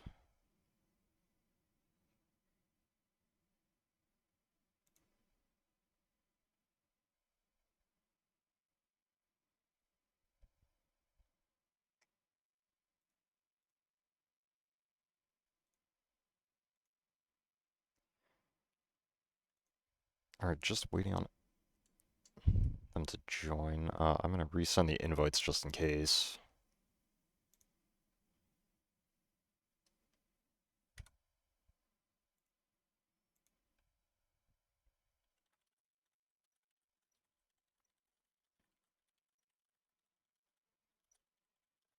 It's possible that we'll see a Yoshimitsu mirror. They've done it before, I'm sure. That could be fun.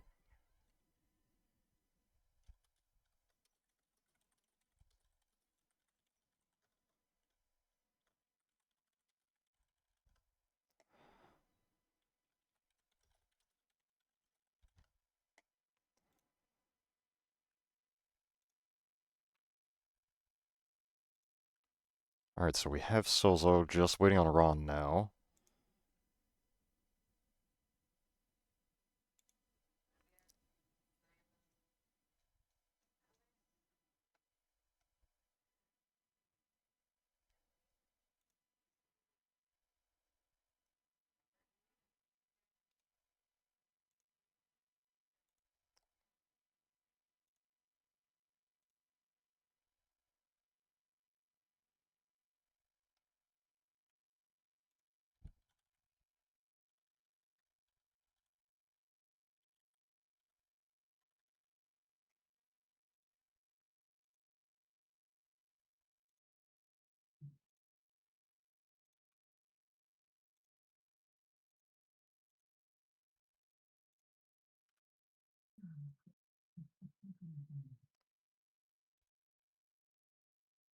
I suspected as This much. will be Yoshi mirror, okay.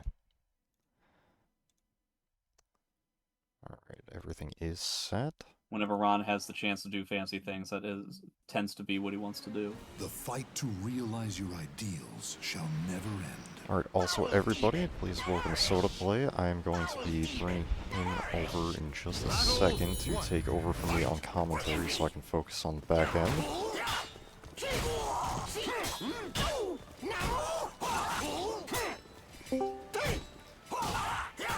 Alright, welcome in.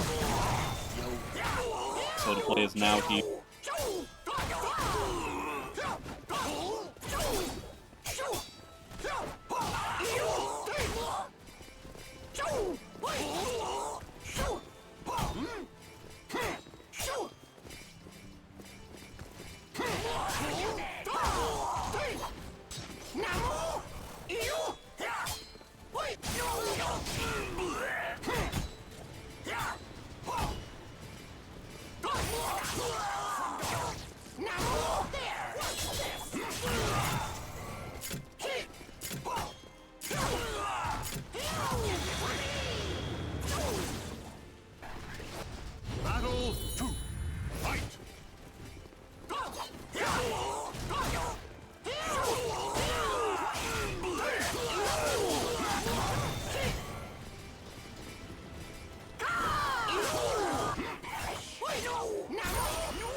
Fight! From dawn, from dawn. Be gone.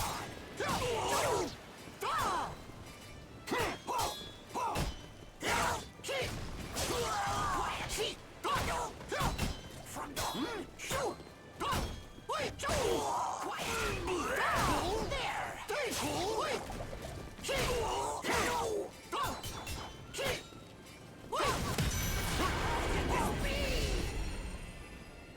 Battle 2. Fight!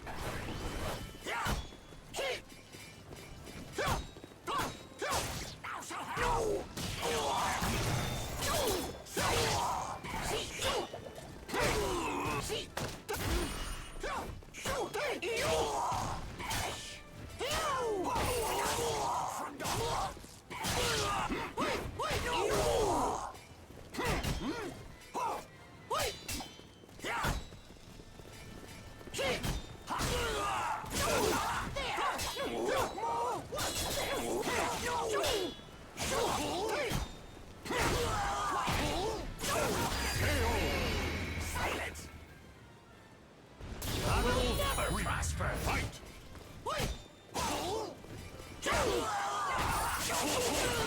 How's this? Wait!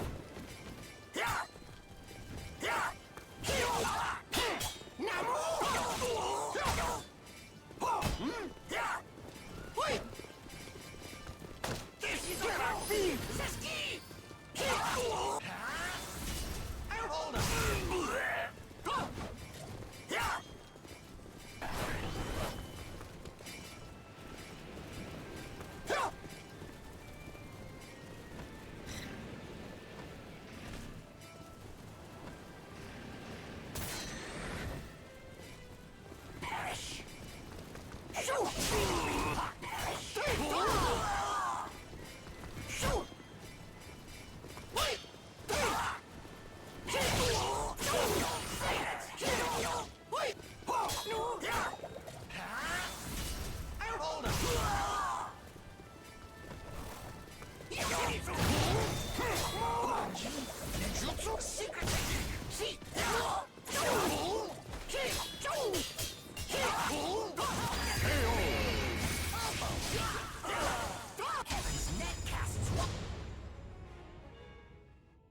Probably start off with his Sophie to feel things out again, and then if things go south, switch it See, up I from don't know. I there. feel like it's going to be Sophie the whole way. Sophie the whole way. Okay. I feel like it would have to be. I just don't get the impression he's... I mean, he did just play Changhua, so I might be wrong. But, man, oh man. Yeah, tough to say. Yep. There's Sophie. He wants to just take it seriously. I mean, the fact of the matter is Sophie's his best character. Yeah. Right? So he wants to go with something very serious for such an incredibly serious online Steam tournament. Now, you could not have asked for a better stage. This is the best stage you could have possibly asked for. Not really a whole lot of room for Zos to run around in.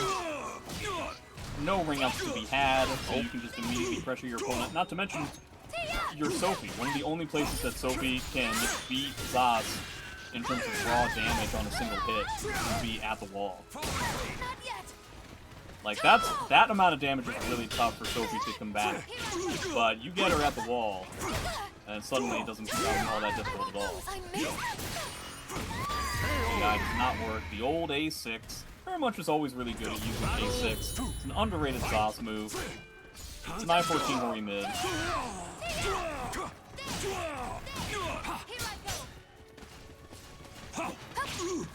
Ooh, that's a crouch. Alright, I think he's It's dead. that damage you're talking about. Oh, Oh, nice roll. oh, okay. Oh, this could honestly be a big deal.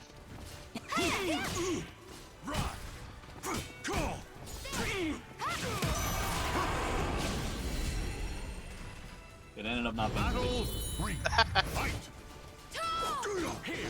Oh, trying for that whip punish. Dang. Getting that run counter. Ooh, throwing some cheese at him. Doesn't get the wall. How unfortunate. Trying to get Feremuntrus in this kind of style. Like, Xephukai doing the classic, like, just peppering with small moves, being very aggressive at times, but always having, like, a supernatural understanding of when the opponent has simply had enough, and spacing it out just enough to get into slaps and punish. Always been, I would argue, Zeph's most impressive quality as a player. Just understanding how to thread that needle. My abyss shall take you. Satisfied now? I always feel like whenever I play him, I think I'm catching on for a second with his back steps and stuff like that. But then immediately it's just like something else hits me square in the jaw. And then it turns out that's exactly what he wanted you to think. Yep. That's making the comeback in this round. He has 3 curses on him, or is that just 2? I think 2 is still enough. Oh, he doesn't get the wall, though. Everybody's trying to get these wall hits, and they're just not coming up.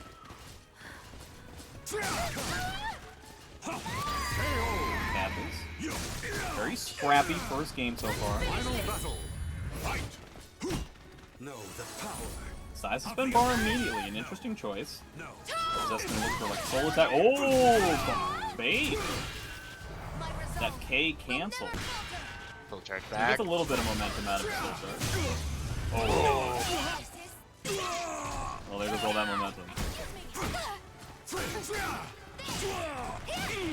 Yeah, the 1K doing wonders here. Does not fall to the dead trap. Eats a lot of damage, but still has that bar meter. Oh, so came so close to getting hit by that. Now it's coming down to the very wire. Decides to spend bar right when Feremuntrus has his own bar to spend back too, though. Okay, the RI not correctly timed. Feremuntrus ends up taking it. Good comeback.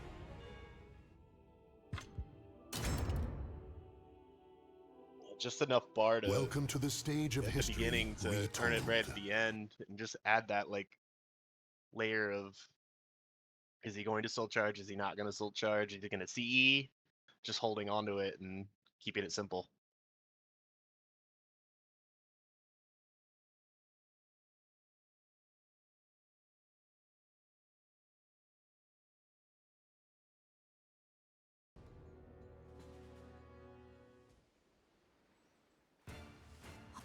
Battle 1. Fight.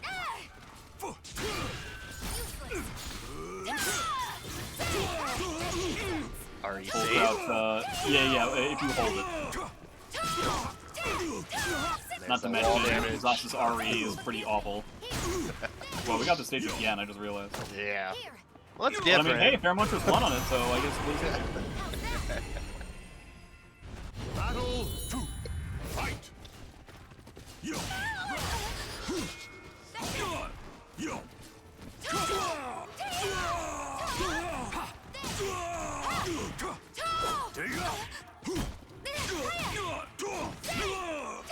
Oh man, that's the tightest amount of movement you could possibly have to get a reward you're looking for.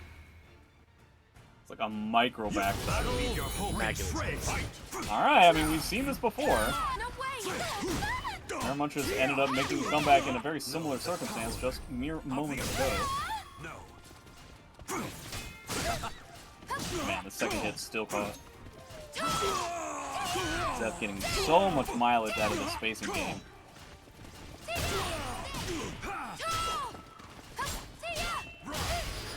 Okay, that's fine.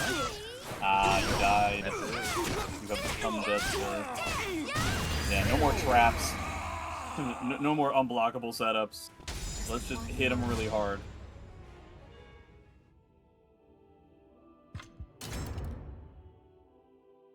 Welcome to the stage of history retold. Here I Wise go. choice.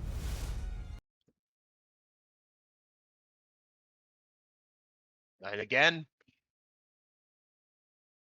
right back to the stage. Luck is on Xephukai's side today. Yeah, that's crazy. Like, I know that, like, tends to happen in this game, but, like, gee whiz. Here I go. Ready? Oh, a little slow on the whiff.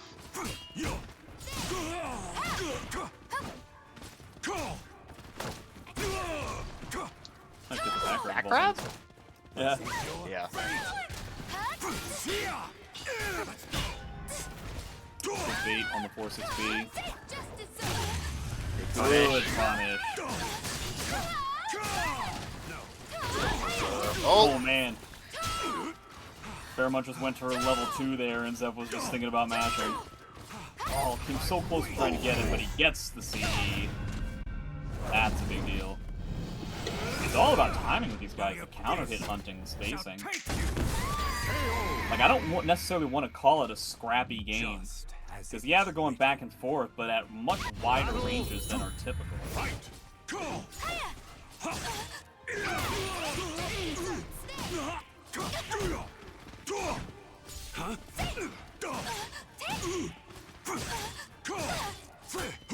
It's 6A, 6A. Oh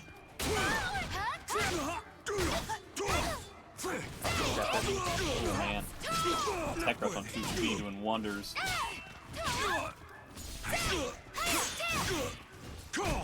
I appreciate the fact that Feremuntrus released his reversal edge knowing that KK was the thing that was being absorbed, knowing that he could just intentionally take a small hit so that he doesn't get sidestepped and takes a bigger one. Yeah. Zasa's reversal edge, difficult to use. Fantastic if you can pull it off, has fantastic options, but it is, I think outside of like as well with sword is like the slowest. We'll never Tough to pull off. He's a 3AK. I had someone talking about that, asking if he was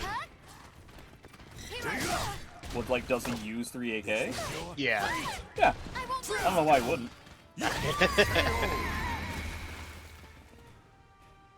Battle 4. Fight. Okay. Feremuntrus looking to take this. He only needs one more round. Oh, too much mashing. Ends up eating a launcher. Know the power of the Size has been bar on this round, what you think? Zeph probably wants to try and save his knee. We have become the cheese. The cheese has in fact occurred. Oh, he tried to sidestep and it didn't work. That normally works out. Wow, he also doesn't get that, like, what is it, like 236k, like, lethal hit. So suddenly, this is looking pretty tough. One stab can change this whole thing, though. Feremuntrus trying to do the take cancels, trying to bait it out. Gets a curse, first troubles. Curse is immediately blocked. Okay. Now this is the thing. Zeph can immediately spend another bar if he wants to. Decides to. Decides not to do a soul attack, just goes for this instead. Okay, what a step! This is gonna be huge! Oh, decides not to spend a curse. Oh, gets another. Oh, has to worry about that CE that's not dead yet. It is because of the tech. Oh, wow. Somebody can correct me if I'm wrong. I'm pretty sure he survives that if he doesn't tech back that way. I don't know if that catches the tech to the side, but I'm fairly confident that if he eats it on the ground, he's still alive. Don't get me wrong, that's a terrible, terrible situation to be in. And so it's tough to say one way or the other, but yeah, tech back is the 100% incorrect option there.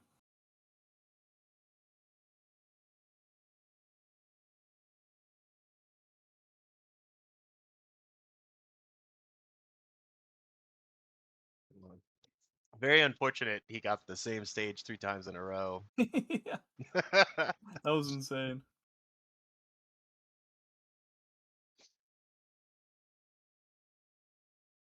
Alright, who are we playing next? It'll be Ron versus Zeph.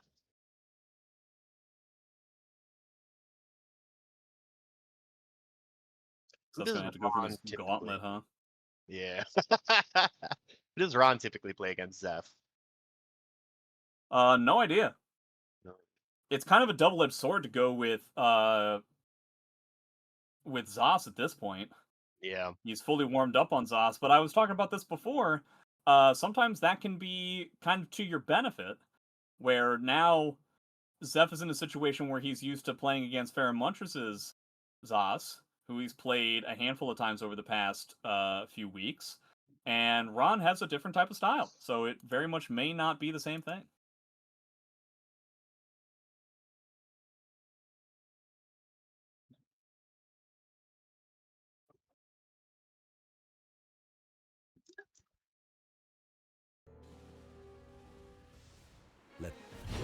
A different stage for once. A little more potential for ring outs. Yeah, honestly, Sophie's not all that bad at ringing out in these scenarios. I can get his punish. Duck.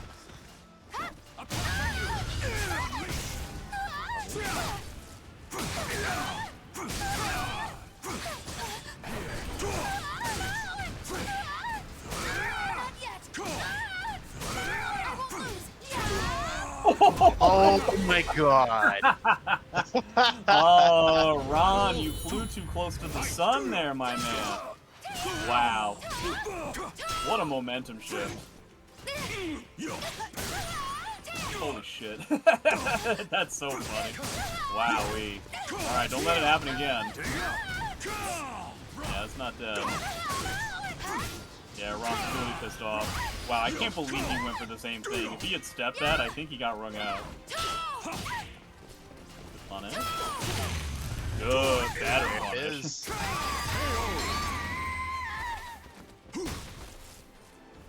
Battle 3. Fight. Tiny little hit. Man, Zos was like perpetually back turn there. That looked so frustrating to deal with. And he's already at half HP. Oh. Yeah. Right, little soul attack here. Ring out is kind of like the saving grace. Yeah, decides against the duck. Kind of surprised that the duck ended up turning. Because he just felt like, well, if I block the mid, I don't get anything. But if I block a low and I'm right, then, you know, the world's my oyster. Good punish. Man, that seems to be the entire thing that Zeph wants in this setup. Just force a Zos player to do 6B and then sidestep 6B. That's the whole kit and caboodle here. UTB. Soul attack. I like the aggressive meter expenditure here. At the very least, this is the worst case scenario. Ron spends back, and considering the fact that he's at a disadvantage, that's A-okay by Zeph's standard. Am I gonna get this comeback? He needs like 1.5 more hits? Okay, I don't think that's dead yet. No, it is. Oh my god. I thought that was just a 1 curse combo, but he got the 2 curse combo. Final battle. Fight. Alright. Bar for bar. Zeph fantastic at getting out to an early lead each time. Oh boy. That's huge. Oh wow. I wonder if that cancel was intentional. Good. Block and punish. Normally people just keep that on the ground. Okay. Zeph's got his own bar meter. Is he gonna use it? Yeah, has to. On deck. Oh man, that could have been a stab. That would have been devastating. That's dead. Okay, Ron takes the first one.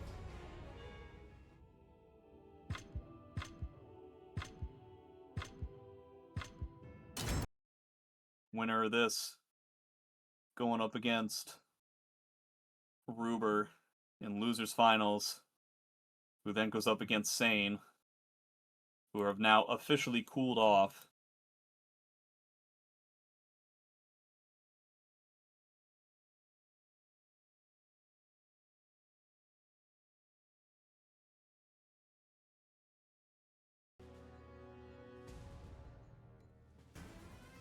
Battle 1. Fight. Fall and flee. Get there.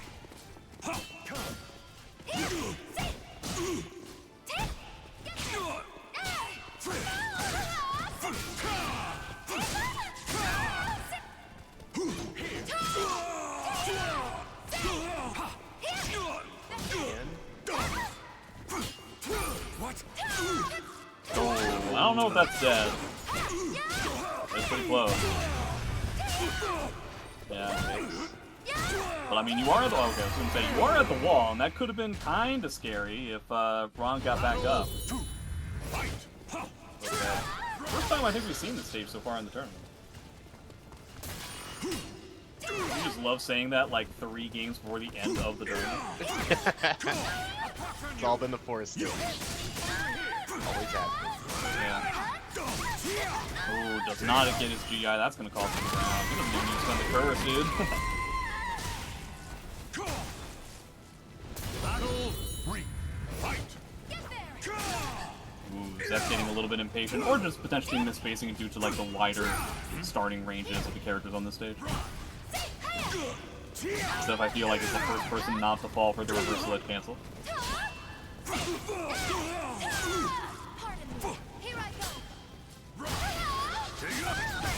Ooh, catches 6B, gets the tech trap. We're gonna spin back. Oh, we're gonna GI back. Okay.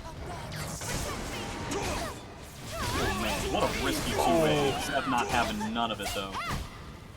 Good block. Forgive me. So many different options running through both players' heads, especially Ron's in that situation, that eventually you just kind of fall for what was going to be the simplest thing in the first.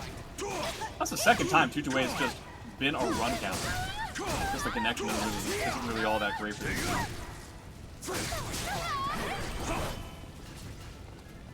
Now, if Zeph can force Ron to spend bar here, that would be mighty fine, but I doubt it's going to happen. Yeah. So 2 bars for 2 bars. Final battle. Fight. Anybody's game here. But obviously, if Ron wins this, that's the end. We're not at winner's finals yet. I like spending bar here, especially in the lead. Okay, wow. Look at that pushback, dude. You don't actually get anything off of that RI, so I'm not surprised he decided to maintain his set. Oh, falls for the 2-2 tech trap again! Into this whole dead trap combo. Massive damage. Yeah, that was gigantic. I mean, yeah, you're gonna get something out of this. Except no, you're not. You're instead gonna get an unblockable cancel into a G cancel. That stinks. Okay. That whiffed? Alright. Yep, there A you little go. bit of spaghetti at the very end, which is unfortunate, but alright. Man, everybody hating on Zeph today, huh? Zeph loses like a game in like 10 years, and everybody just teabags him. The curse of being a top player.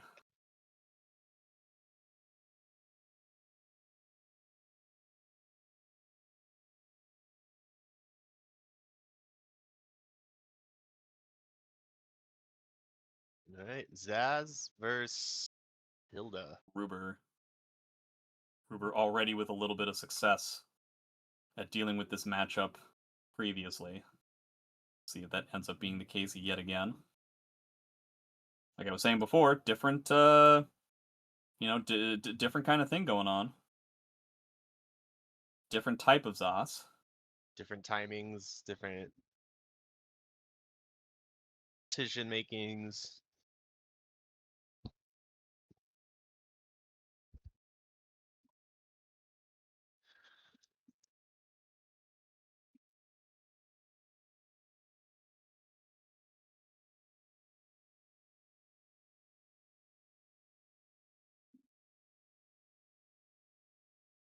Now, how much does stage matter in this matchup? That's a good question.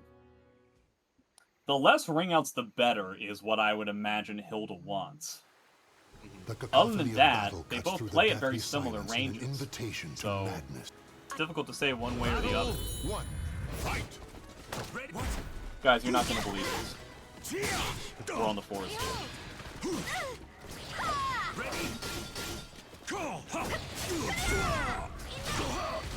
Punish. I believe this is the exact same stage that Ruber played against Feremuntrus on. Okay, man, he's been all about releasing that string the whole tournament.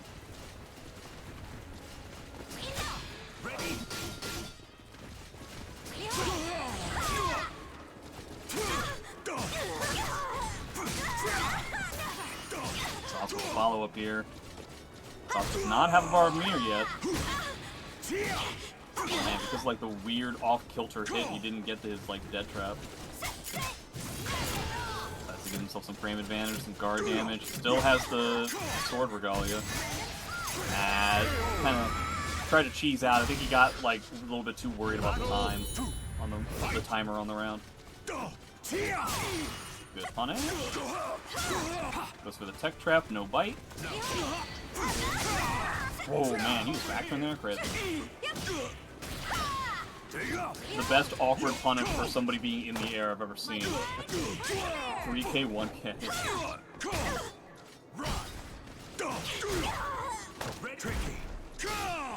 It's obviously important to note, we always talk about this, when it comes to somebody who like just got out of Winners. Ruber is probably kind of cold at this point. And Ron's been playing this whole time. So, this is Losers Finals, right? So this is 3 out of 5. Yes. Ruber has a little bit of time at his disposal. Not to mention he has a lot of meter at the moment. Now, are we going to see Hilda Soul Charge counterplay? Is that what Ruber's going to try and find out for us? Instead, he's just going to duck into 2TP plus K, and that's a lot of damage.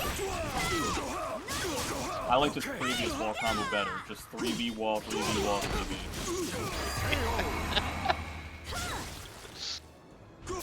Leave your hope in shreds.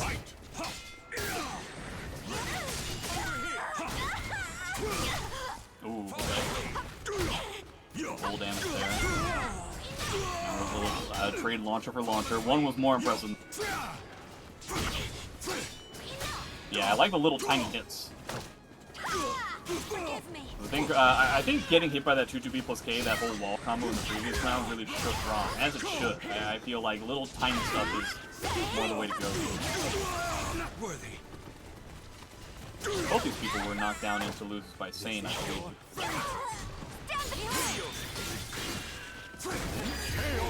Ooh, a 2B. I appreciate that choice. That move choice. Ah, the Spectre Child. Just run up low into Soul Charge for the last round. Man, yet again, the K cancel into 2-2B. Ron took that from Feremuntrus, knowing immediately that it was going to catch.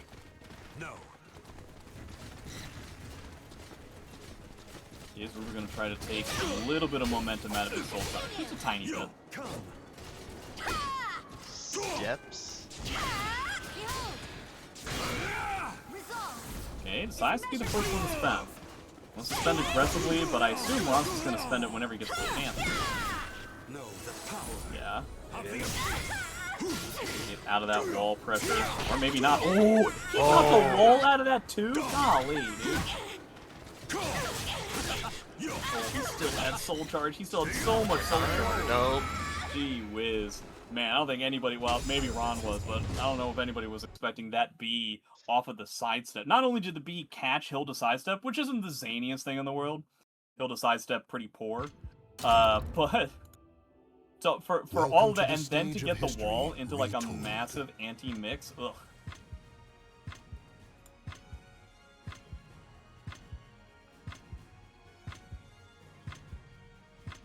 I march to battle! Clear my path!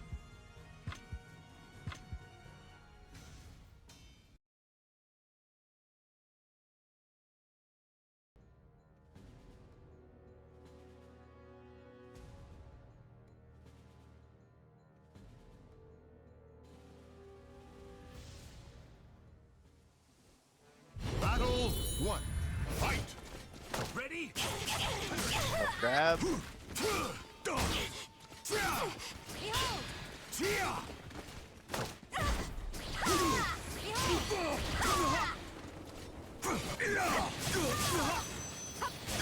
Punish.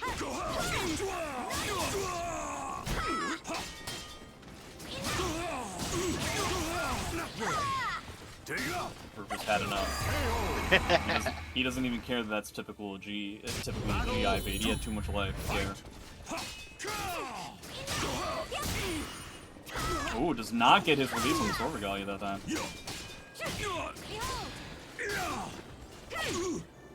Okay, no bite on that potential GI trap. Oh, but there is a bite on that string. I can't believe how much mileage Ruber is getting. Yes, I can. But the amount of mileage that Ruber is getting off of that string catch is pretty immense.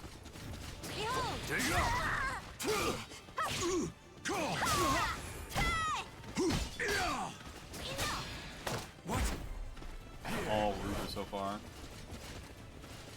Ron attempting to slow it down a little bit.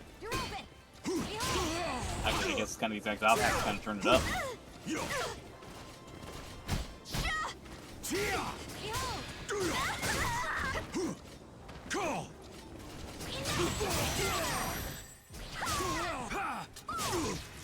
Slowing it down. Soul charge. Last chance, Ron, before Ruber ties this up.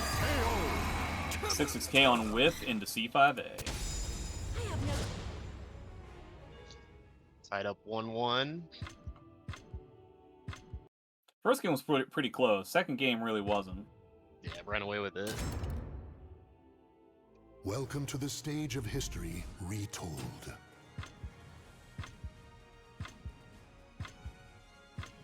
Any chance he might swap here? Nice choice. I would doubt it. Yeah. Anything can happen. Now this is going to be, as you said, better for Zaz with the ring outs potential. Fight!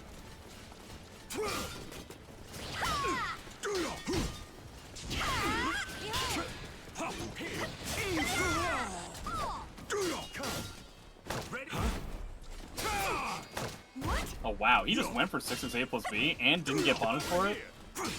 That was kind of insane.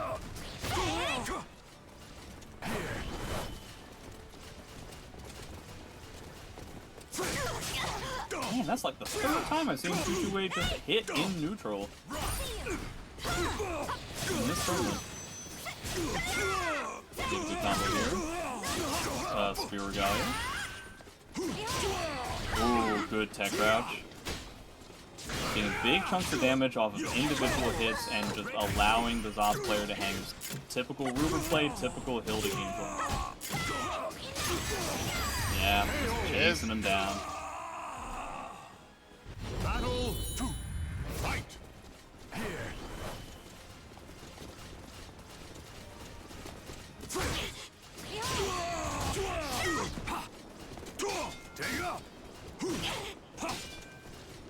Wow, he still had to block that single D. That's crazy.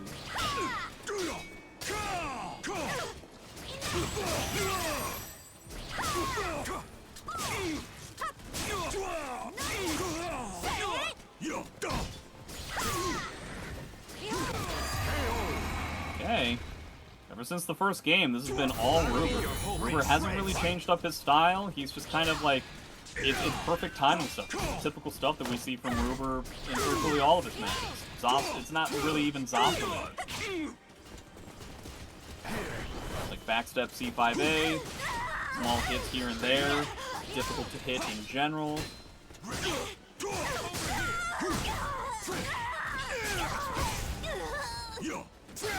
Doesn't fall for the tech trap.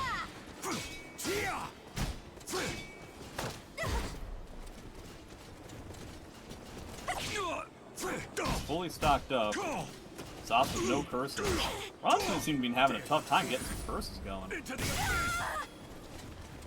Now he did get some momentum by doing 8 cancels into 2-2B last time, but maybe we'll see that next game instead. Yep. Yeah, man. Ruber has an absolute brawl. For Ron to try and figure out what needs to happen here.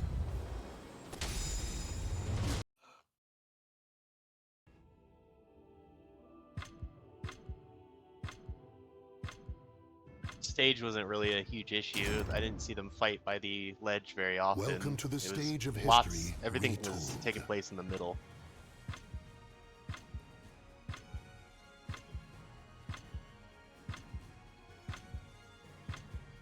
Yeah, I guess one of the things that I guess makes it a little bit difficult is just the fact that Hilda operates at around like the same ranges.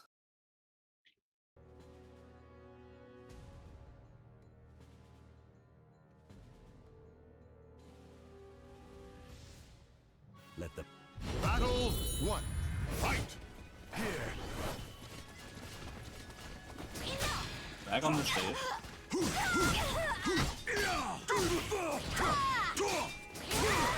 Ooh, try to challenge the button. It's difficult to try and challenge that with a step, even though that is the appropriate thing to do.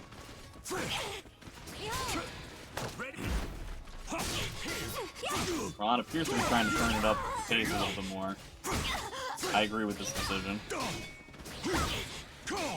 Yeah, tiny hits. Oh, yeah. He needs to try and interrupt this kind of time. He needs something to shake things up. Hilda can definitely deal with this. Don't get me wrong, she's not like a slow character necessarily. Ooh, what a jump. Good block. Good block. Oh, that was the... Okay. I was gonna say, I'm pretty sure that's like launcher unsaved. I feel like there had to have been a better punish there, but it ended up mattering. Step, but no punish. Kinda hesitant to try and sidestep some of these attacks. I don't blame Ruber for feeling that way.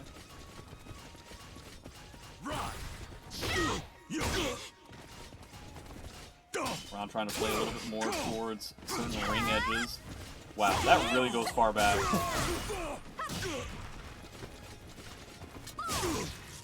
Ruber not trying to set up even any Oki at all. He's just hanging back after every combo.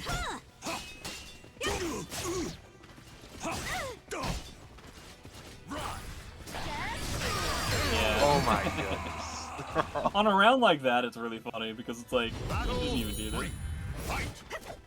Still haven't seen any curse. Oh, there we go.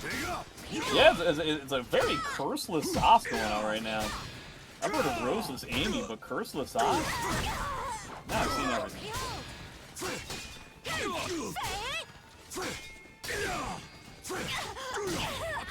Man, look at that! Look at that step catch with that 2B. Dude, with how little momentum Zos gets out of 1A, the fact that Ruber has jump kicked it like both times it's occurred is kind of hilarious. Like, it's such a nothing move that you tend to just eat, knowing that you won't eat something else that's bigger. And he still has just been like, nah, I ain't eating shit. Forgive me. Good punish. Oh, decides to go with like a smaller thing in order to get Oki. It's kind of different than what we've seen from Ruber in the past. He tends to just eat max damage and then gets out there. Decides to spend bar, makes sense. And gets Ruber to spend his bar. That's kind of a big deal. That's a solid win for Ron, even if he loses the round.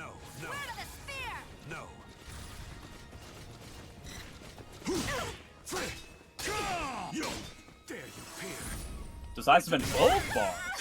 Now that's kind of surprising to me. Okay. Ooh, with the tech crouch. Tech crouch not enough. The chase down, is that it? No? It is. Wow. Man, so aggressive. Ron decided to really put everything into that second to last round. I was not expecting that. Just saw an opportunity and he took it. Yeah, he's doing better when he stays aggressive.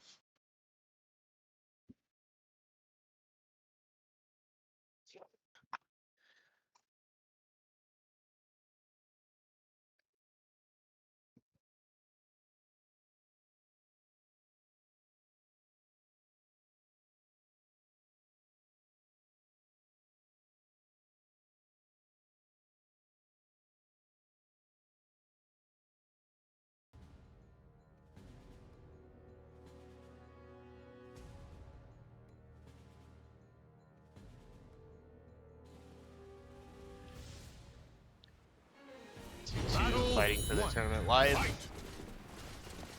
Chance to go on to grand finals here. You're open. Tried to get a whip punish, but a little bit too far away.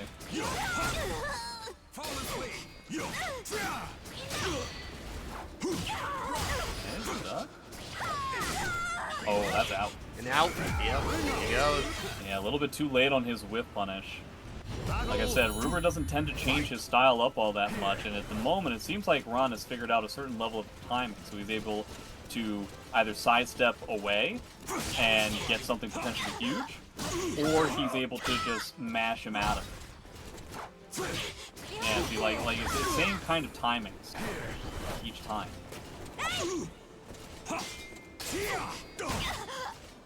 What?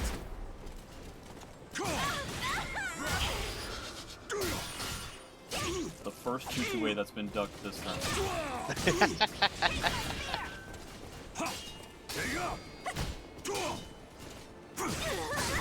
See, Ron is trying to test out that Twitch duck.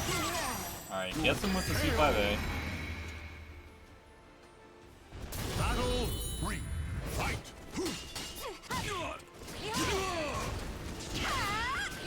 Okay. He's getting some guard damage and stuff. They're both just doing like the awkward timed mids. Ah, gets caught again. People really getting caught by that today. This is the issue with playing very aggressively, is that sometimes when the timings change up, you just end up running into a bunch of moves. You see Ruber's using different moves, things like K or 3K, and smaller moves now, which means that running up and trying to do offense isn't necessarily as successful as it used to be. And Ruber goes to grand finals. He wins this round. 2-2-A, dude. 2-2-A. Underestimate our Good punish. Man, if only Ron had done the exact same fake out that he had so much success with before. Just K cancel 2-2-B would have beat that. Oh, okay. That no, it's only -12, my dude. God, 1A sucks. Trying to catch the Twitch duck, not so much. Stalwart defenses. But the grab is just enough. Wow. God, all of a sudden, Zoth got like 4 different pokes at the end there, and it still wasn't enough to win out the round. It was clear that at that point, Ron had just simply decided eating the grab would be perfectly fine. Hopefully, I'll just, drink. Or I'll just eat something that's some sort of a break, and I should be fine.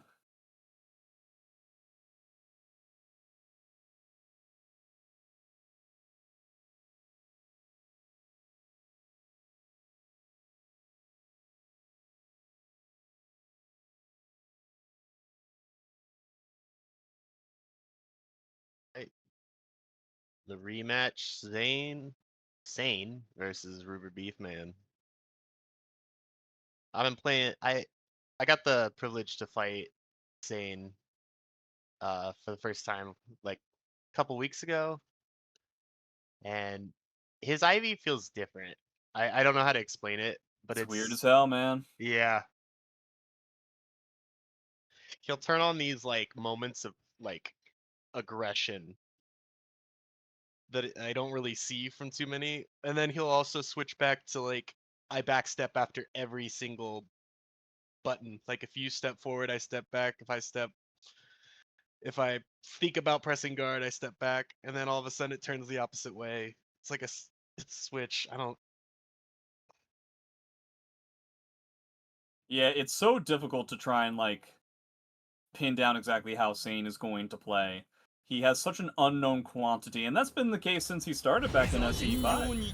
It's always been so difficult to try and figure out what exactly he's doing. Ruber had not so easy of a time last time trying to figure it out. It was very heavily based in command grabs. In the threat of command grabs, you can kind of see Ruber already kind of twitch ducking for that sort of thing right away. Now this is 3 out of 5. SANE has the pleasure of this being a bit of a buffer set before his tournament life is at risk. I tend to say that good players, when they are when they are coming from losers, tend to be at a bit of an advantage because they're warm, they've been playing this whole time, plus they have certain takeaways that they can learn from the previous set. SANE doesn't really have anything necessarily to learn from the first set, considering the fact that he's won it. You kind of don't want to change anything. So because of that, it's in, like, Ruber's court to figure out, like, what he wants to do. And so I wouldn't be surprised if Ruber wins the first set and then the second set is kind of like, oh, what's going to happen?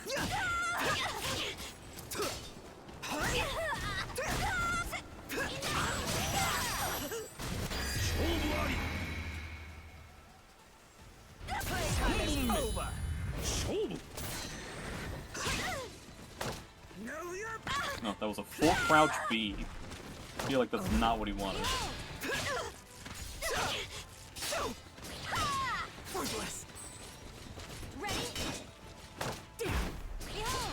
There's a ton of forward grabs. Presumably these are CS attempts. Yeah, what about a grab you can't break, though?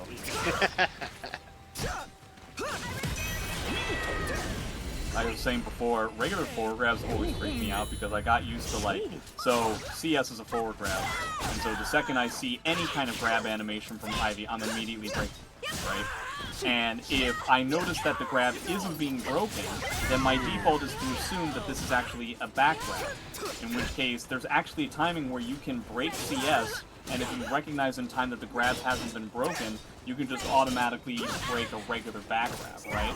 Because the animation's a bit slower. So a regular forward grab actually trips me up a lot because the timing is different than a CS, and I'll just start breaking back instead. Oh wow, what a ridiculous set of whips.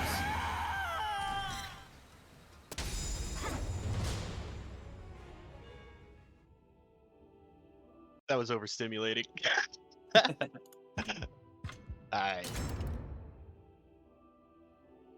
Welcome to the stage of history retold.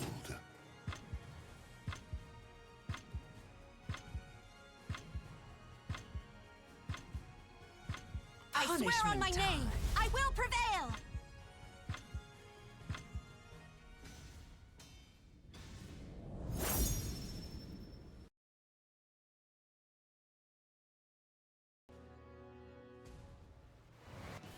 Battle 1. Fight! Okay, about as neutral of a stage as you can possibly ask for. GI's back.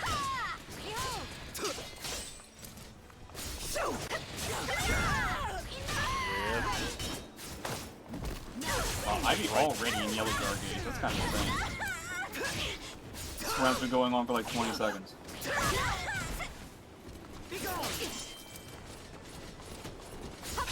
Obviously, one of the main things that we're kind of seeing strewn about this set is that SANE has to be significantly more conservative about where he's going to be placing 6-6A hold.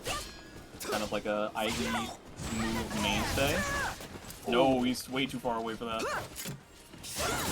Oh no, the only time that Jump A has been beat out. Every other time it's been so amazing.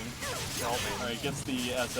I was going to say, the whole 6-6A from Ivy versus 6-6B plus K from Hilda is such a major component of this match, even if you're not really seeing it. So I'm curious to see if it comes back. Ruber was using it to fantastic success in the first set that they had, up until he had won 2 games and then something kind of petered out.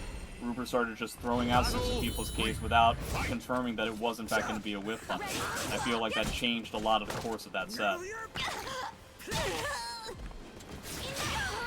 Well, that's no way that's what SANE wanted. I don't know, maybe. I shouldn't say that. I don't know what SANE's like. Alright, CS. And still much more of a command grab focus type gameplay. Size centimeter on this, interesting. Incentivizes Hilda to spend back, assuming Ruber actually gets the opportunity to do so. Not. So that's a big deal. Hilda loses the bar. Lose to your final blade!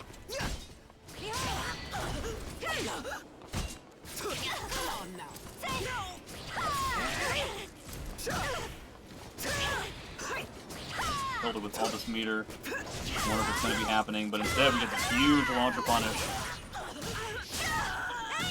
Guess it's wrong in the mix. Guess it's wrong twice. Thing just automatically runs up and gets it. So 2 bars to 2 bars. That means more for Ivy than it does for Oh, that's still fought. It really feels like he was sidestepping there. Decides to aggressively spend meter, try to use the stage to his advantage. You're up against the ring edge. Okay. SS. Just frame SS. Oh, yes. Right at the tail end of Ruber's first bar. Ooh, gets the low. Not even Ruber was expecting to hit that, that's why he pressed Soul Charge. Okay, there's SANE's first one gone. How long is it going to take before SANE spends his? Okay. Right back. Ruber was not that big of a lead. This Soul Charge could mean everything, could mean nothing. Okay, nothing it is. Ruber going up 2. Ruber making short work of the first set, but again, we've seen this before.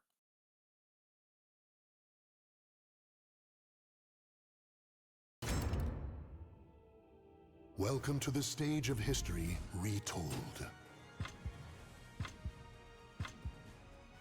I swear on my name, I will prevail. So what kind of adjustment should SANE make in this third game?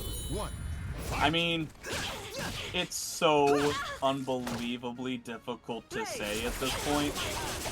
So unbelievably difficult because SANE is weird. He's a weird guy. And Keep it weird. I mean, again, this is what, you know, Ruber was doing before and he had a lot of success. And so it just feels like SANE has to find a way to rattle Ruber like he did in the first set, where he was successful. He's sticking to his guns. He has a way of playing that he wants to do. I just don't know if it can be repeatable for an extended period of time.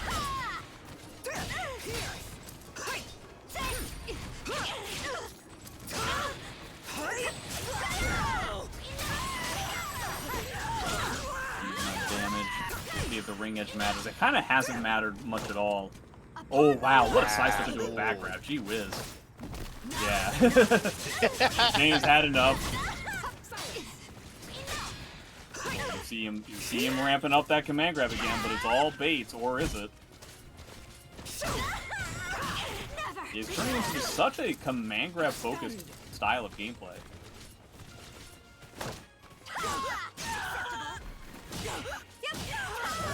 Oh man, he has hit with the 1 KB every single time. One of the best lows in the game. Whoa, hey there. Whoa, no punish though? He got the duck and he didn't get anything.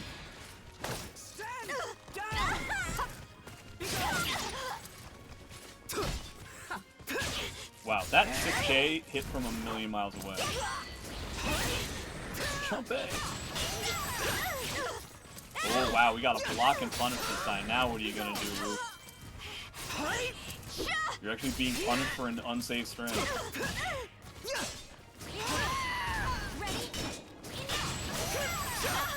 Yeah, you can't rely on that anymore. What do you, buddy? Not lose to your final blade. Just like how often do you see an Ivy player just like all about doing like a run-up mix, mid-low mix against their opponent? Like it's just like it's so difficult for me to say what SANE should do in a set like this. I can't understand what SANE does at any point in the play.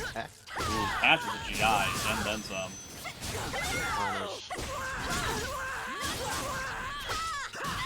Good block. Wow, that actually... Oh, right, because it's 6K. For a second there, I thought it was a grab, and I was like, how did that work? Oh, man, actually gets caught. Will SANE spend the meter? Will he try to, like, brave it out and just go with, like, a command grab? Hey, wow. SANE gets one. Like, those are the types of situations where I can fully understand not spending meter, even if it's a free bar, because you get bursted away, right? And clearly, Welcome it's to the stage insane of to me history. to say this about Ivy, but the way that SANE is playing, their style, is centered around doing a mix. And if you're a mix-up character, a mid-low mix-up character, that's what you want to keep your opponent close. So the actual Soul Charge burst can be a little bit too much of a consequence. The fact that you're a Soul Charge character in that situation may not matter. Battle 1. Fight! Ready?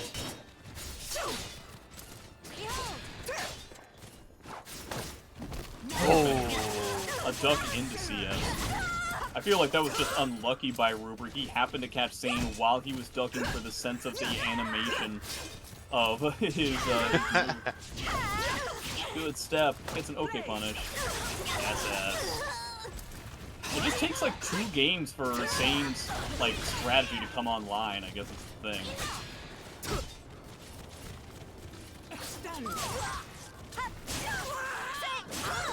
Gets the death trap.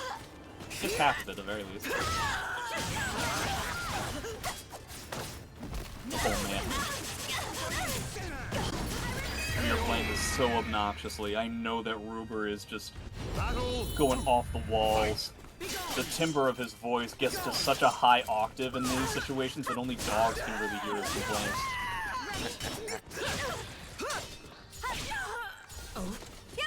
Double GI. Ivy with the potential guard double. Oh wow, 6k cancel into 4A plus B. What a layer. What a layer of additional mix. Fantastic block by Ruber. Not a fantastic break. He cannot break CS right now. And that's a very big deal. Yeah, SANE just backs up. No reason to stretch, to reach for this. It'll happen when it happens. I always appreciate this about really good players, that they have the ability to understand when momentum can be relinquished without it being a big deal. Oh, caught the CE with a horizontal. Suddenly became very, very close. Ruber's gonna take it. Wow. Catching that bar was a huge, huge thing. Man, Ruber can't even break regular grabs. These are literally just regular grabs right now. Forget CS. Please don't do a 4th one. Oh, 6k challenging the 2-2-2 Hey. Run up high-low mix. Or mid-low. Insane, dude.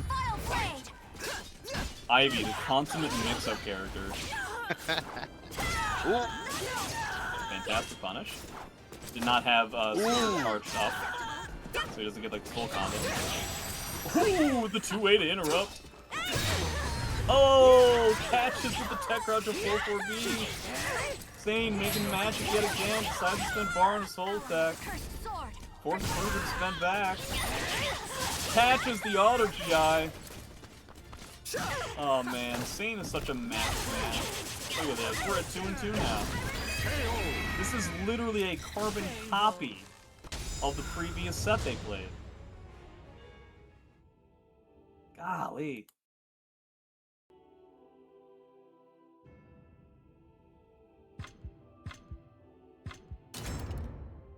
I think it's a little confusing Welcome to when the that stage of Ivy history is running at you at retold. full speed from across the stage. I You're like, march to what? battle. No time. Yeah, it's one of the kinds of tricks that I like to play with Halmaru every once in a while. Halmaru has the added benefit of having like the best backdash and the best forward dash, and so you can just like pepper all of your backdashes with just like once in a blue moon going just like rah, just like really scary, just like running at him. It's like a Halloween. Ooh, Ruber's pissed. He's getting all these chunks of damage. That's okay. It ended up netting him damage. They always look like silly traps, but I mean, he keeps getting damage afterwards, so who can say? Wow, Rugby on blocking the 6-8 hold. Suddenly this is not Ruber's game.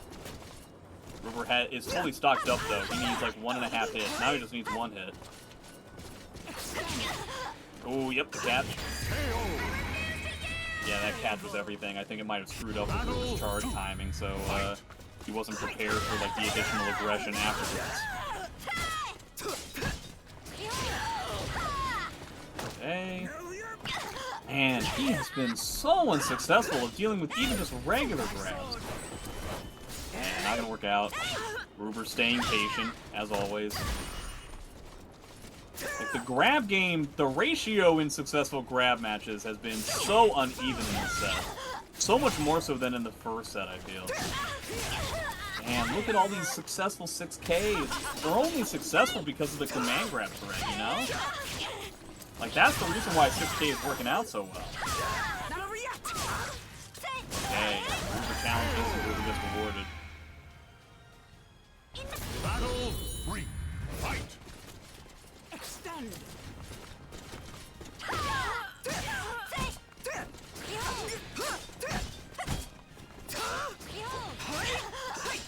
Good for punish. A lot of 6AKs. I wonder if we're going to see Ruber start ducking that. It's scary. It normally doesn't happen, but if the opponent is doing it so much, maybe you can start getting used to it. Fantastic duck and punish. We don't get to see those very often. Man, you know what we haven't seen, like, almost at all against Ruber is a duck and punish like that, despite the fact that SANE has been throwing out so many good grabs. He's just used to relying on tech crouches, and they're just not working out. Good hit. No grab. Ah. Doesn't block it that time. No meter expenditure. Does not find an opportunity for it. We're one round away from getting the reset. SANE has something to say about that. More grabs. You thought it was over. Great whiff punish. Ruber decides to spin bar. Oh, what? That looked like it was through a tech crouch. I think it was just through a wall rising move. Common misconception, wall rising moves do not inherently tech crouch. Okay. 2 bars to 2 bars. The tournament is over, or the tournament lasts another set. The next round will decide. Wow, what a fantastic block on that 6 Decides to spend meter immediately. I don't hate it. SANE has really been very conservative. Yeah, I don't know about so much about the hopping. It was really not a good idea. Does not get the sidestep. He's either not aware of the sidestep or isn't trying to entertain that type of counterplay. Ooh, the flash. Beneficial flash for Ruber. Ooh, does not get the duck. I think SANE was just kind of assuming a duck was coming. Gets the punish on the 3B. Here's the CS. It's all coming down to this right now. The 1B. There. Okay, I don't know if this is it yet. I think it is. Is that what he was looking for this whole time? I think that's the round. That it is. It's exactly what Ruber was looking for the whole time.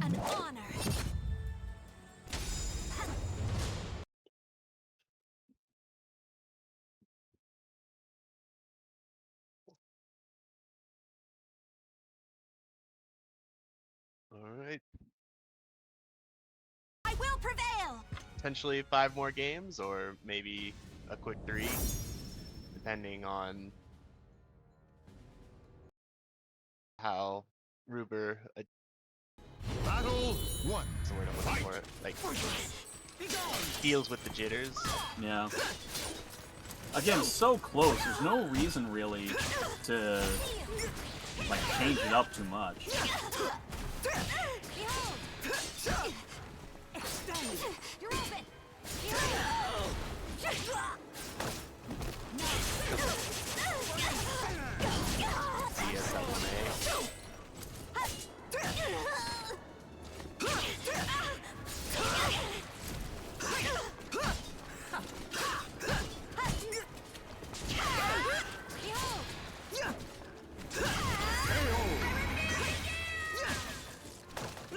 Battle 2. Fight.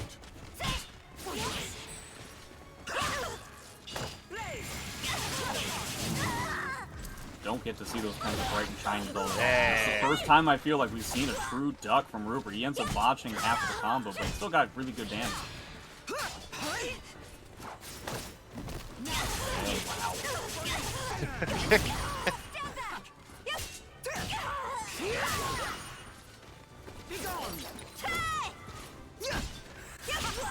Trying to deal with that grab mix. Ruber staying ever vigilant.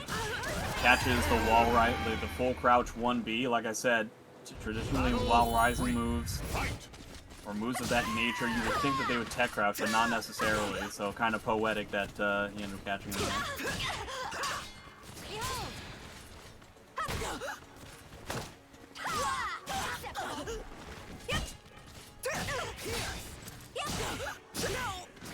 Oh, 3K, 3K. The 3Ks were something that he was using at the end of the previous set as well. I don't hate that idea. Ruber figured it out. Too early to tell, but...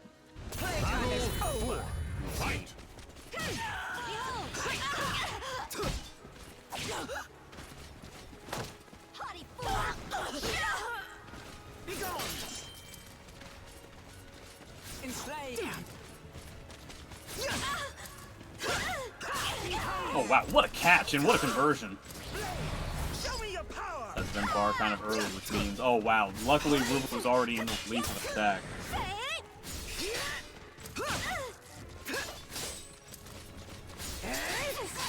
So many 2-2 equals Vs. Looking like Infectious over here.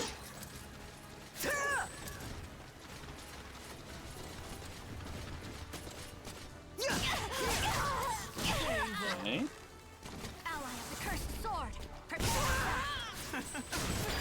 Oh! What? What a choice. Kill decides to decide.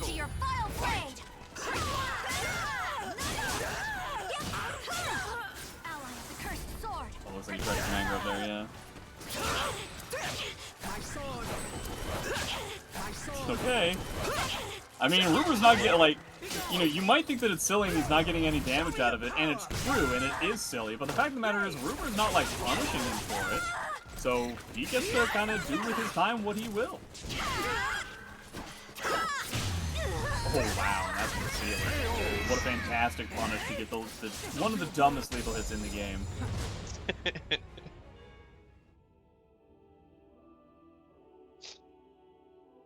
Ah, words are hard. Some of them are.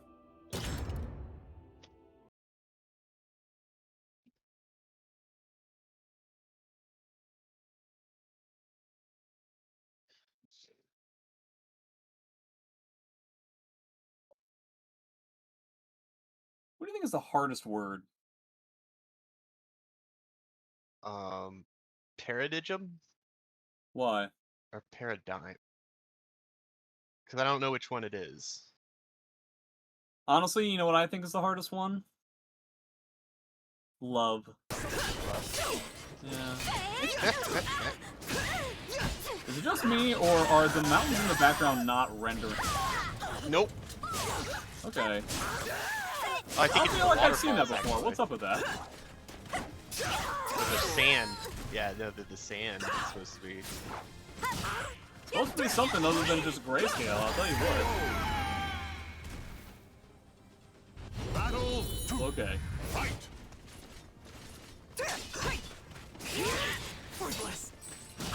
SANE up 1. Keep playing the same games. It's so tough because I don't think either of them necessarily need to make any kind of adaptations. They're both having a solid amount of success, and it's just a matter of who's pressing what when correctly. So it's almost kind of like a, you know, come what may of the next handful of sets, unless somebody can really dig deep and find some sort of massive difference that they can incorporate into their game plan that'll work out for them. Same spending bar. How's he gonna use it? Oh, he needed to be closer. The grab actually gets broken this time. You want to talk about something that could be a game changer? Definitely that. Oh, but he missed spaces. Oh, Between the toes. such a crazy back and forth. There he goes. Good duck. Gets kind of. Okay, maybe it was a reset for the whole like, charge up string again. A little with a lot of meter. I tend to see this because the meter is kind of mediocre. Thought he was gonna get 3B lethal hit, not so much. Still got an okay amount of damage.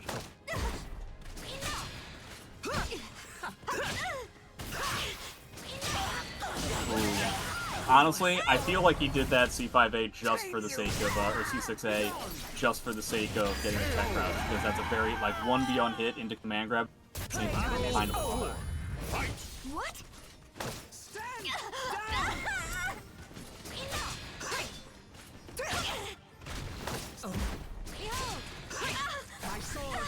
That is a duck.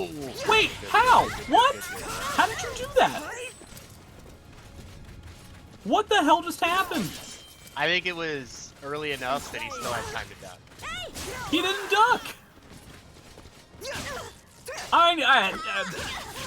I saw it. Can somebody clip that for me? Did I Yeah. miss it and there was a duck?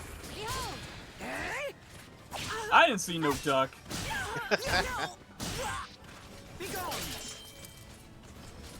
I don't know, the chat seems to be agreeing with me. I don't know how the hell Ruber dipped his armor in butter before he showed up to play today. What the hell? Lose to your final play. Alright. Anyway, 2 and 2. We're up full meter. I feel like literally every game is going to come down to the wire. Like, it's just going to be such a slugfest. Especially if unblockables just can't hit.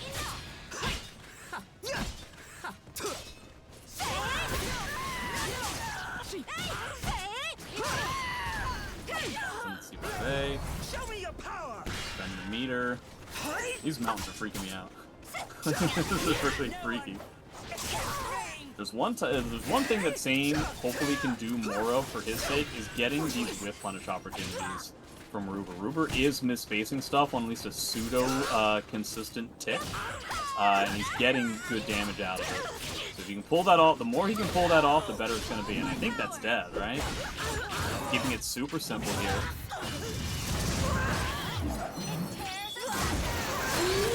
Alright. Ruber gets the solid duck. It's a very traditional punish.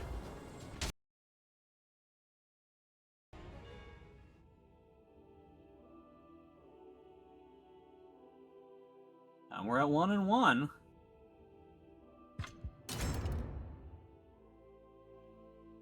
Welcome to the stage of history retold.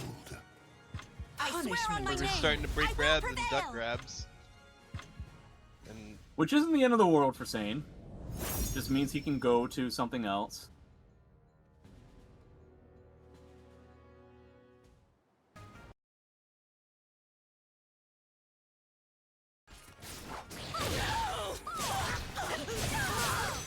yeah, I think we're like 4 for 4 so far. Alright.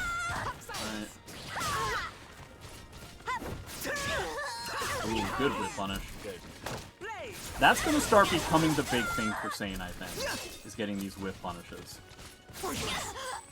Whip punishing with Ivy is complicated. It's a little bit difficult to figure out, like, how, like, it's really range dependent on which one you do, and sometimes it's good, and sometimes it's kind of just okay. So, like, a traditional 3v combo really isn't, you know, a game-ending type of combo, right? Battle 2.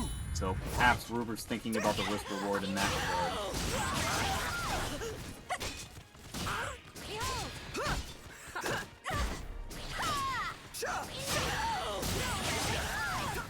Stab.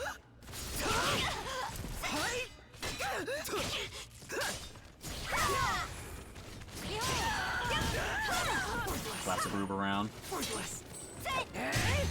Okay. You at least get to build a lot of bar out of this. So that's nice.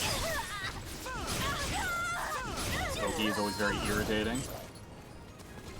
Still needs a big one. Okay. I don't think that's enough. I spend meter on it. Okay. Oh, what a fantastic setup. The whip K specifically for the pushback. Catch the counter poke with 6 keys. Man, that was very impressive. Ooh, another fantastic duck. This is all SANE. This is one of the most convincing games we've had so far in this set. Another fantastic duck. Decided to spend bar on this one? No, it's nice to save it. Oh boy. Ruber's gonna be blistering because of that one. The AA catching his whiff punish. He did try to do a 6SP plus K when he was like right next to his opponent, so it's not entirely the game's fault there. Gonna have to expect longer moves that extend your hurt boxes will give you a higher opportunity of getting beat up.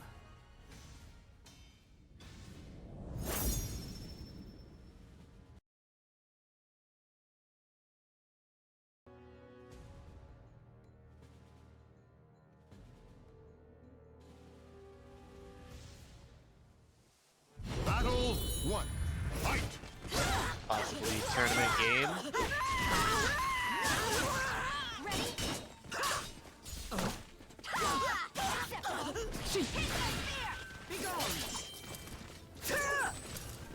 And I mean, this is tournament point for SANE.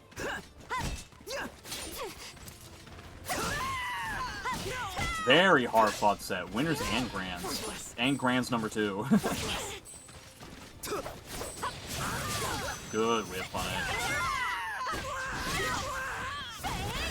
Ah, went for the reset. I like that. Realizing that the rest of the combo wasn't going to kill, what's the point of doing it when like a mid-low will do it?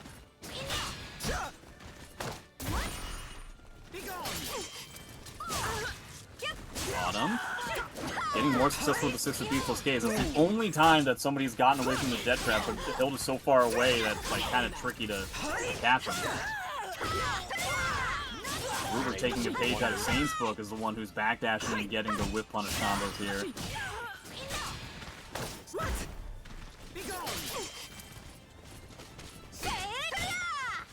No step. Trying to get that wall rising, a bit ambitious for SANE. Yeah.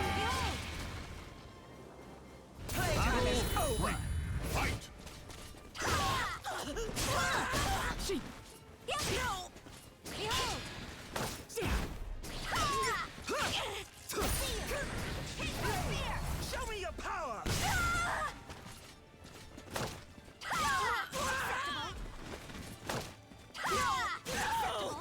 Alright, we're gonna get this? Okay. A lot of work to do. And we will not see it. Okay, as expected, probably gonna come down to the very last round of the very last set of the final. Consider this loss an honor.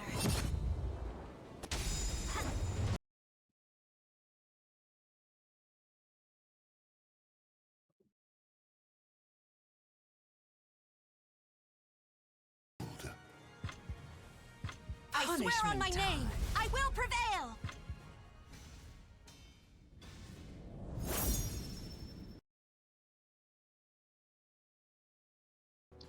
And back to a semi-neutral stage with a final round. Battle 1. Fight!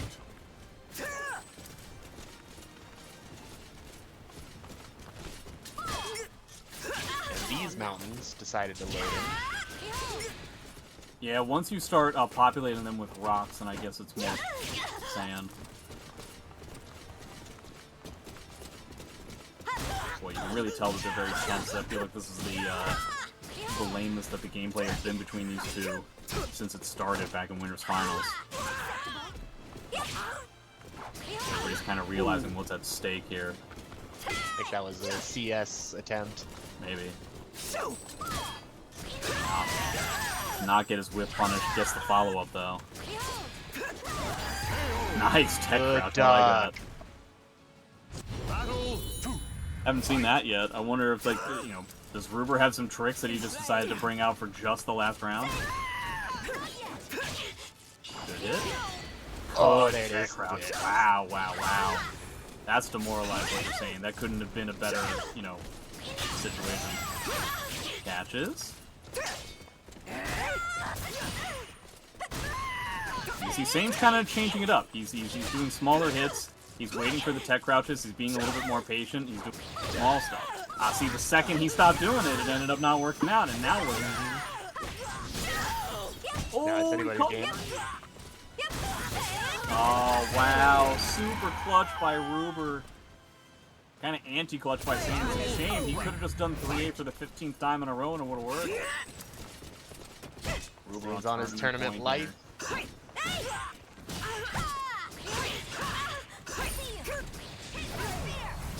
Okay, yeah, decides to spin bar immediately. Ivy can build a ton of bars, so the round disparity doesn't really matter. Shane, he only got a wall rising duck. He wasn't convinced it was going to work. Gets a good hit here. 1.5 more hits, really. Yeah. You get like a few pokes in here, right? And goes for the mid rather than the full crush 3B with additional follow-up there. You did have to spend a bar in order to make that happen. Not going to be able to do that every time. Ooh, Tetra. Good block. Yet again. Show me your power.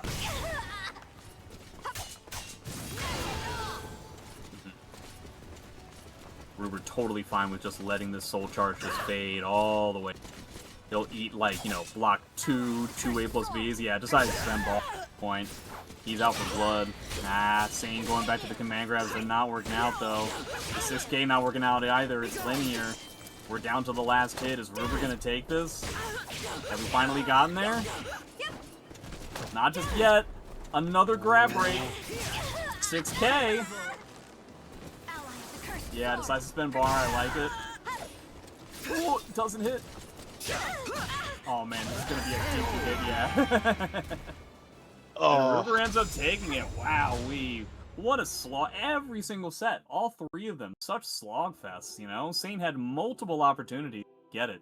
And, God, what an interesting set of decisions by SANE. I find his Ivy to be so incredible. Ruber maintaining ever vigilant in his ability to take out any kind of wacky play. So, good job to the both of them. Yeah, I'm really impressed by SANE.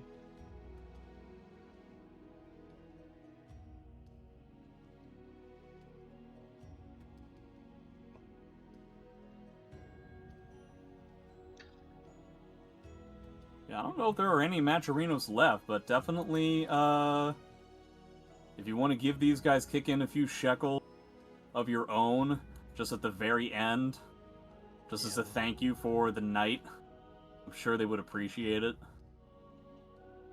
The pot's up to 755. That's a lot of schmeckles.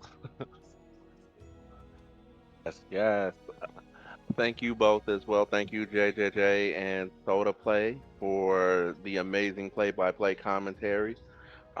This tournament was hype. The matches were hype.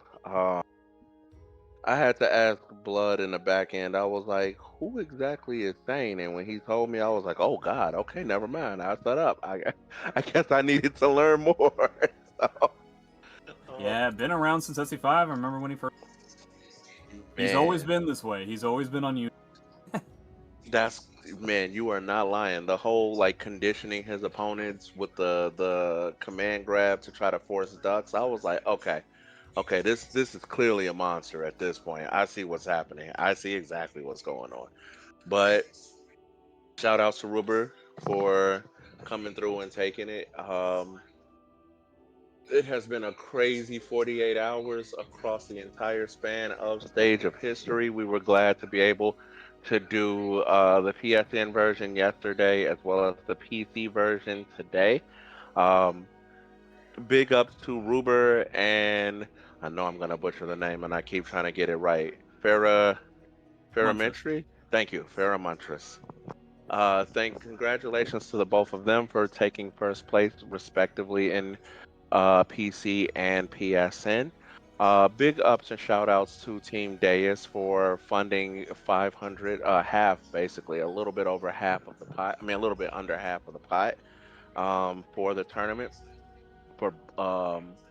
And then also big ups and shout outs to Yorha for stepping in for commentary on the PSN side yesterday, as well as big clutch moment. He shout outs to Bloodwind Reaver. Last minute he was able to get his stream and everything together in order to provide the visuals under the tutelage of Blackrose Gaming as well. So thank you as well to Blackrose for taking Blood under you guys' wing, showing him how to get tournament stream helper and everything set up. Um, and of course, the Calibur community, right? We would not be where we are. We wouldn't do what we do if it wasn't for the Calibur community.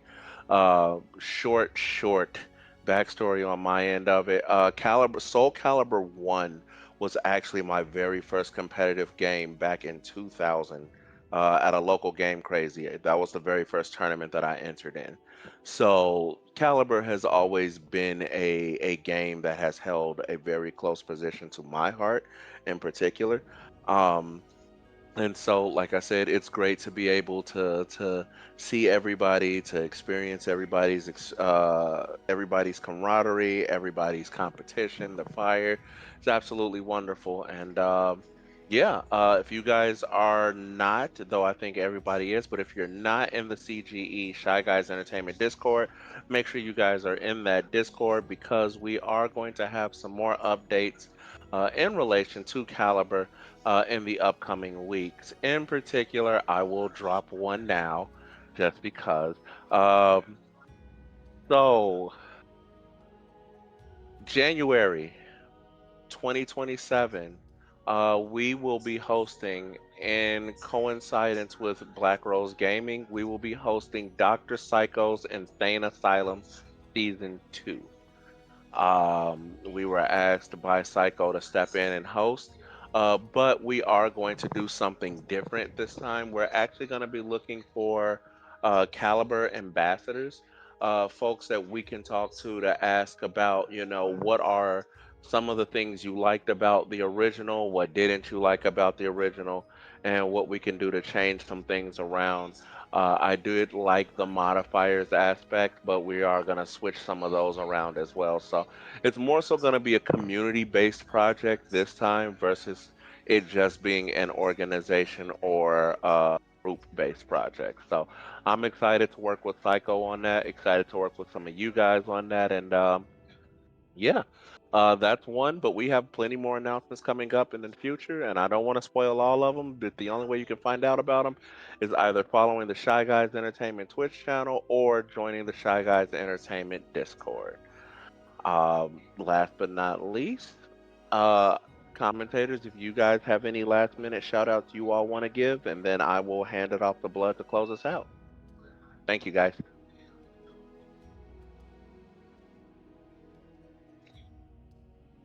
Shout out to JJJ for keeping that commentary going. This is my first time commentating a game, so I was doing the best I could for with what I'd with the experience I had.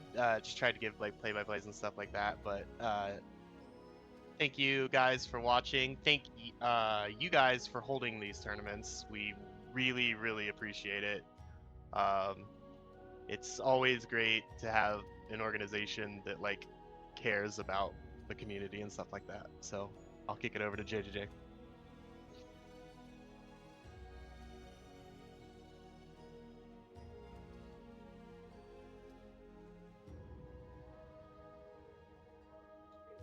He's so stunned, he's at a loss for words. He doesn't know what to say. Don't mind me, I'm just joking. Well, I guess we'll hop over to Blood then. Okay, I'm here. If JJJ has anything to say, I do appreciate it greatly. Thank you for joining us as a guest commentator. I appreciate the patience in joining us, and I hope everybody enjoyed the commentary. Personally, I'm glad that we reached out to you because you are actually one of my favorite commentators for this game by far. Just want to put that out there. So that did partially influence the decision, a little biased.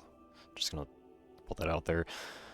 And thank you, Soda, for reaching out to me on the side and taking over for me so that I could focus on the back-end work.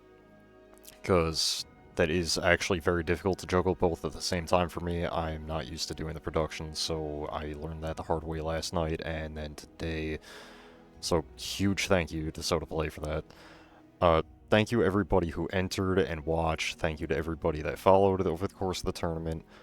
Huge appreciation for the Calibur community. Love this series, love this game. Love the community to death, so I'm very happy that this all went well as it did. I hope you enjoyed all the matches. I did, personally. Congratulations, by the way, to Ruber for taking first place, SANE for taking second place, and RonTheTryhard for taking third place. Huge win there. You get your cuts of the prize pool. You get all of top 3 is getting tumblers. All of top 2 is getting trophies from Rebellion LLC. The tumblers are from Nikoto LLC, by the way.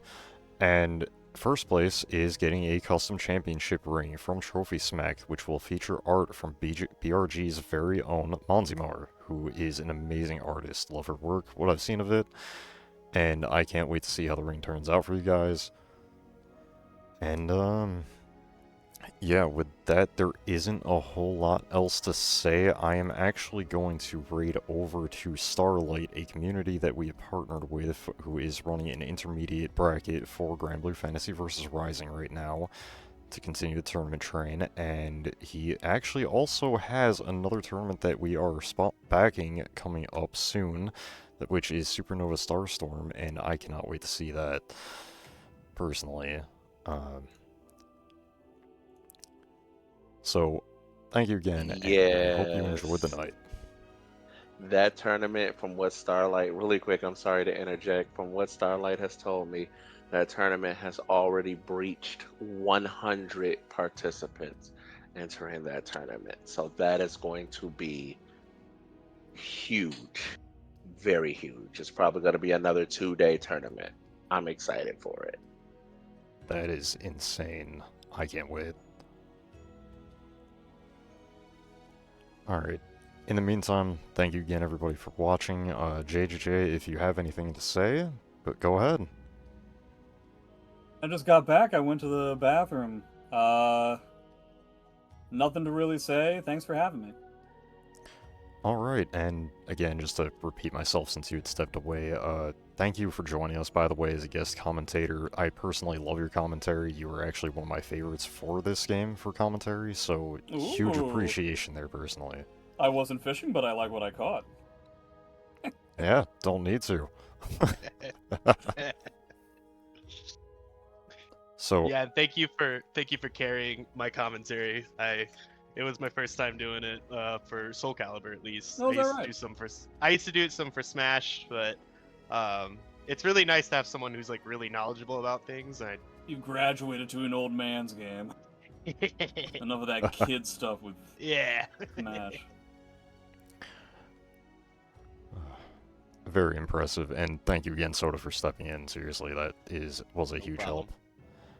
So, alright, in that case, time to raid over to Starlight's tournament. Have a good night, everybody. Bye, See everyone. you again next time. Take care.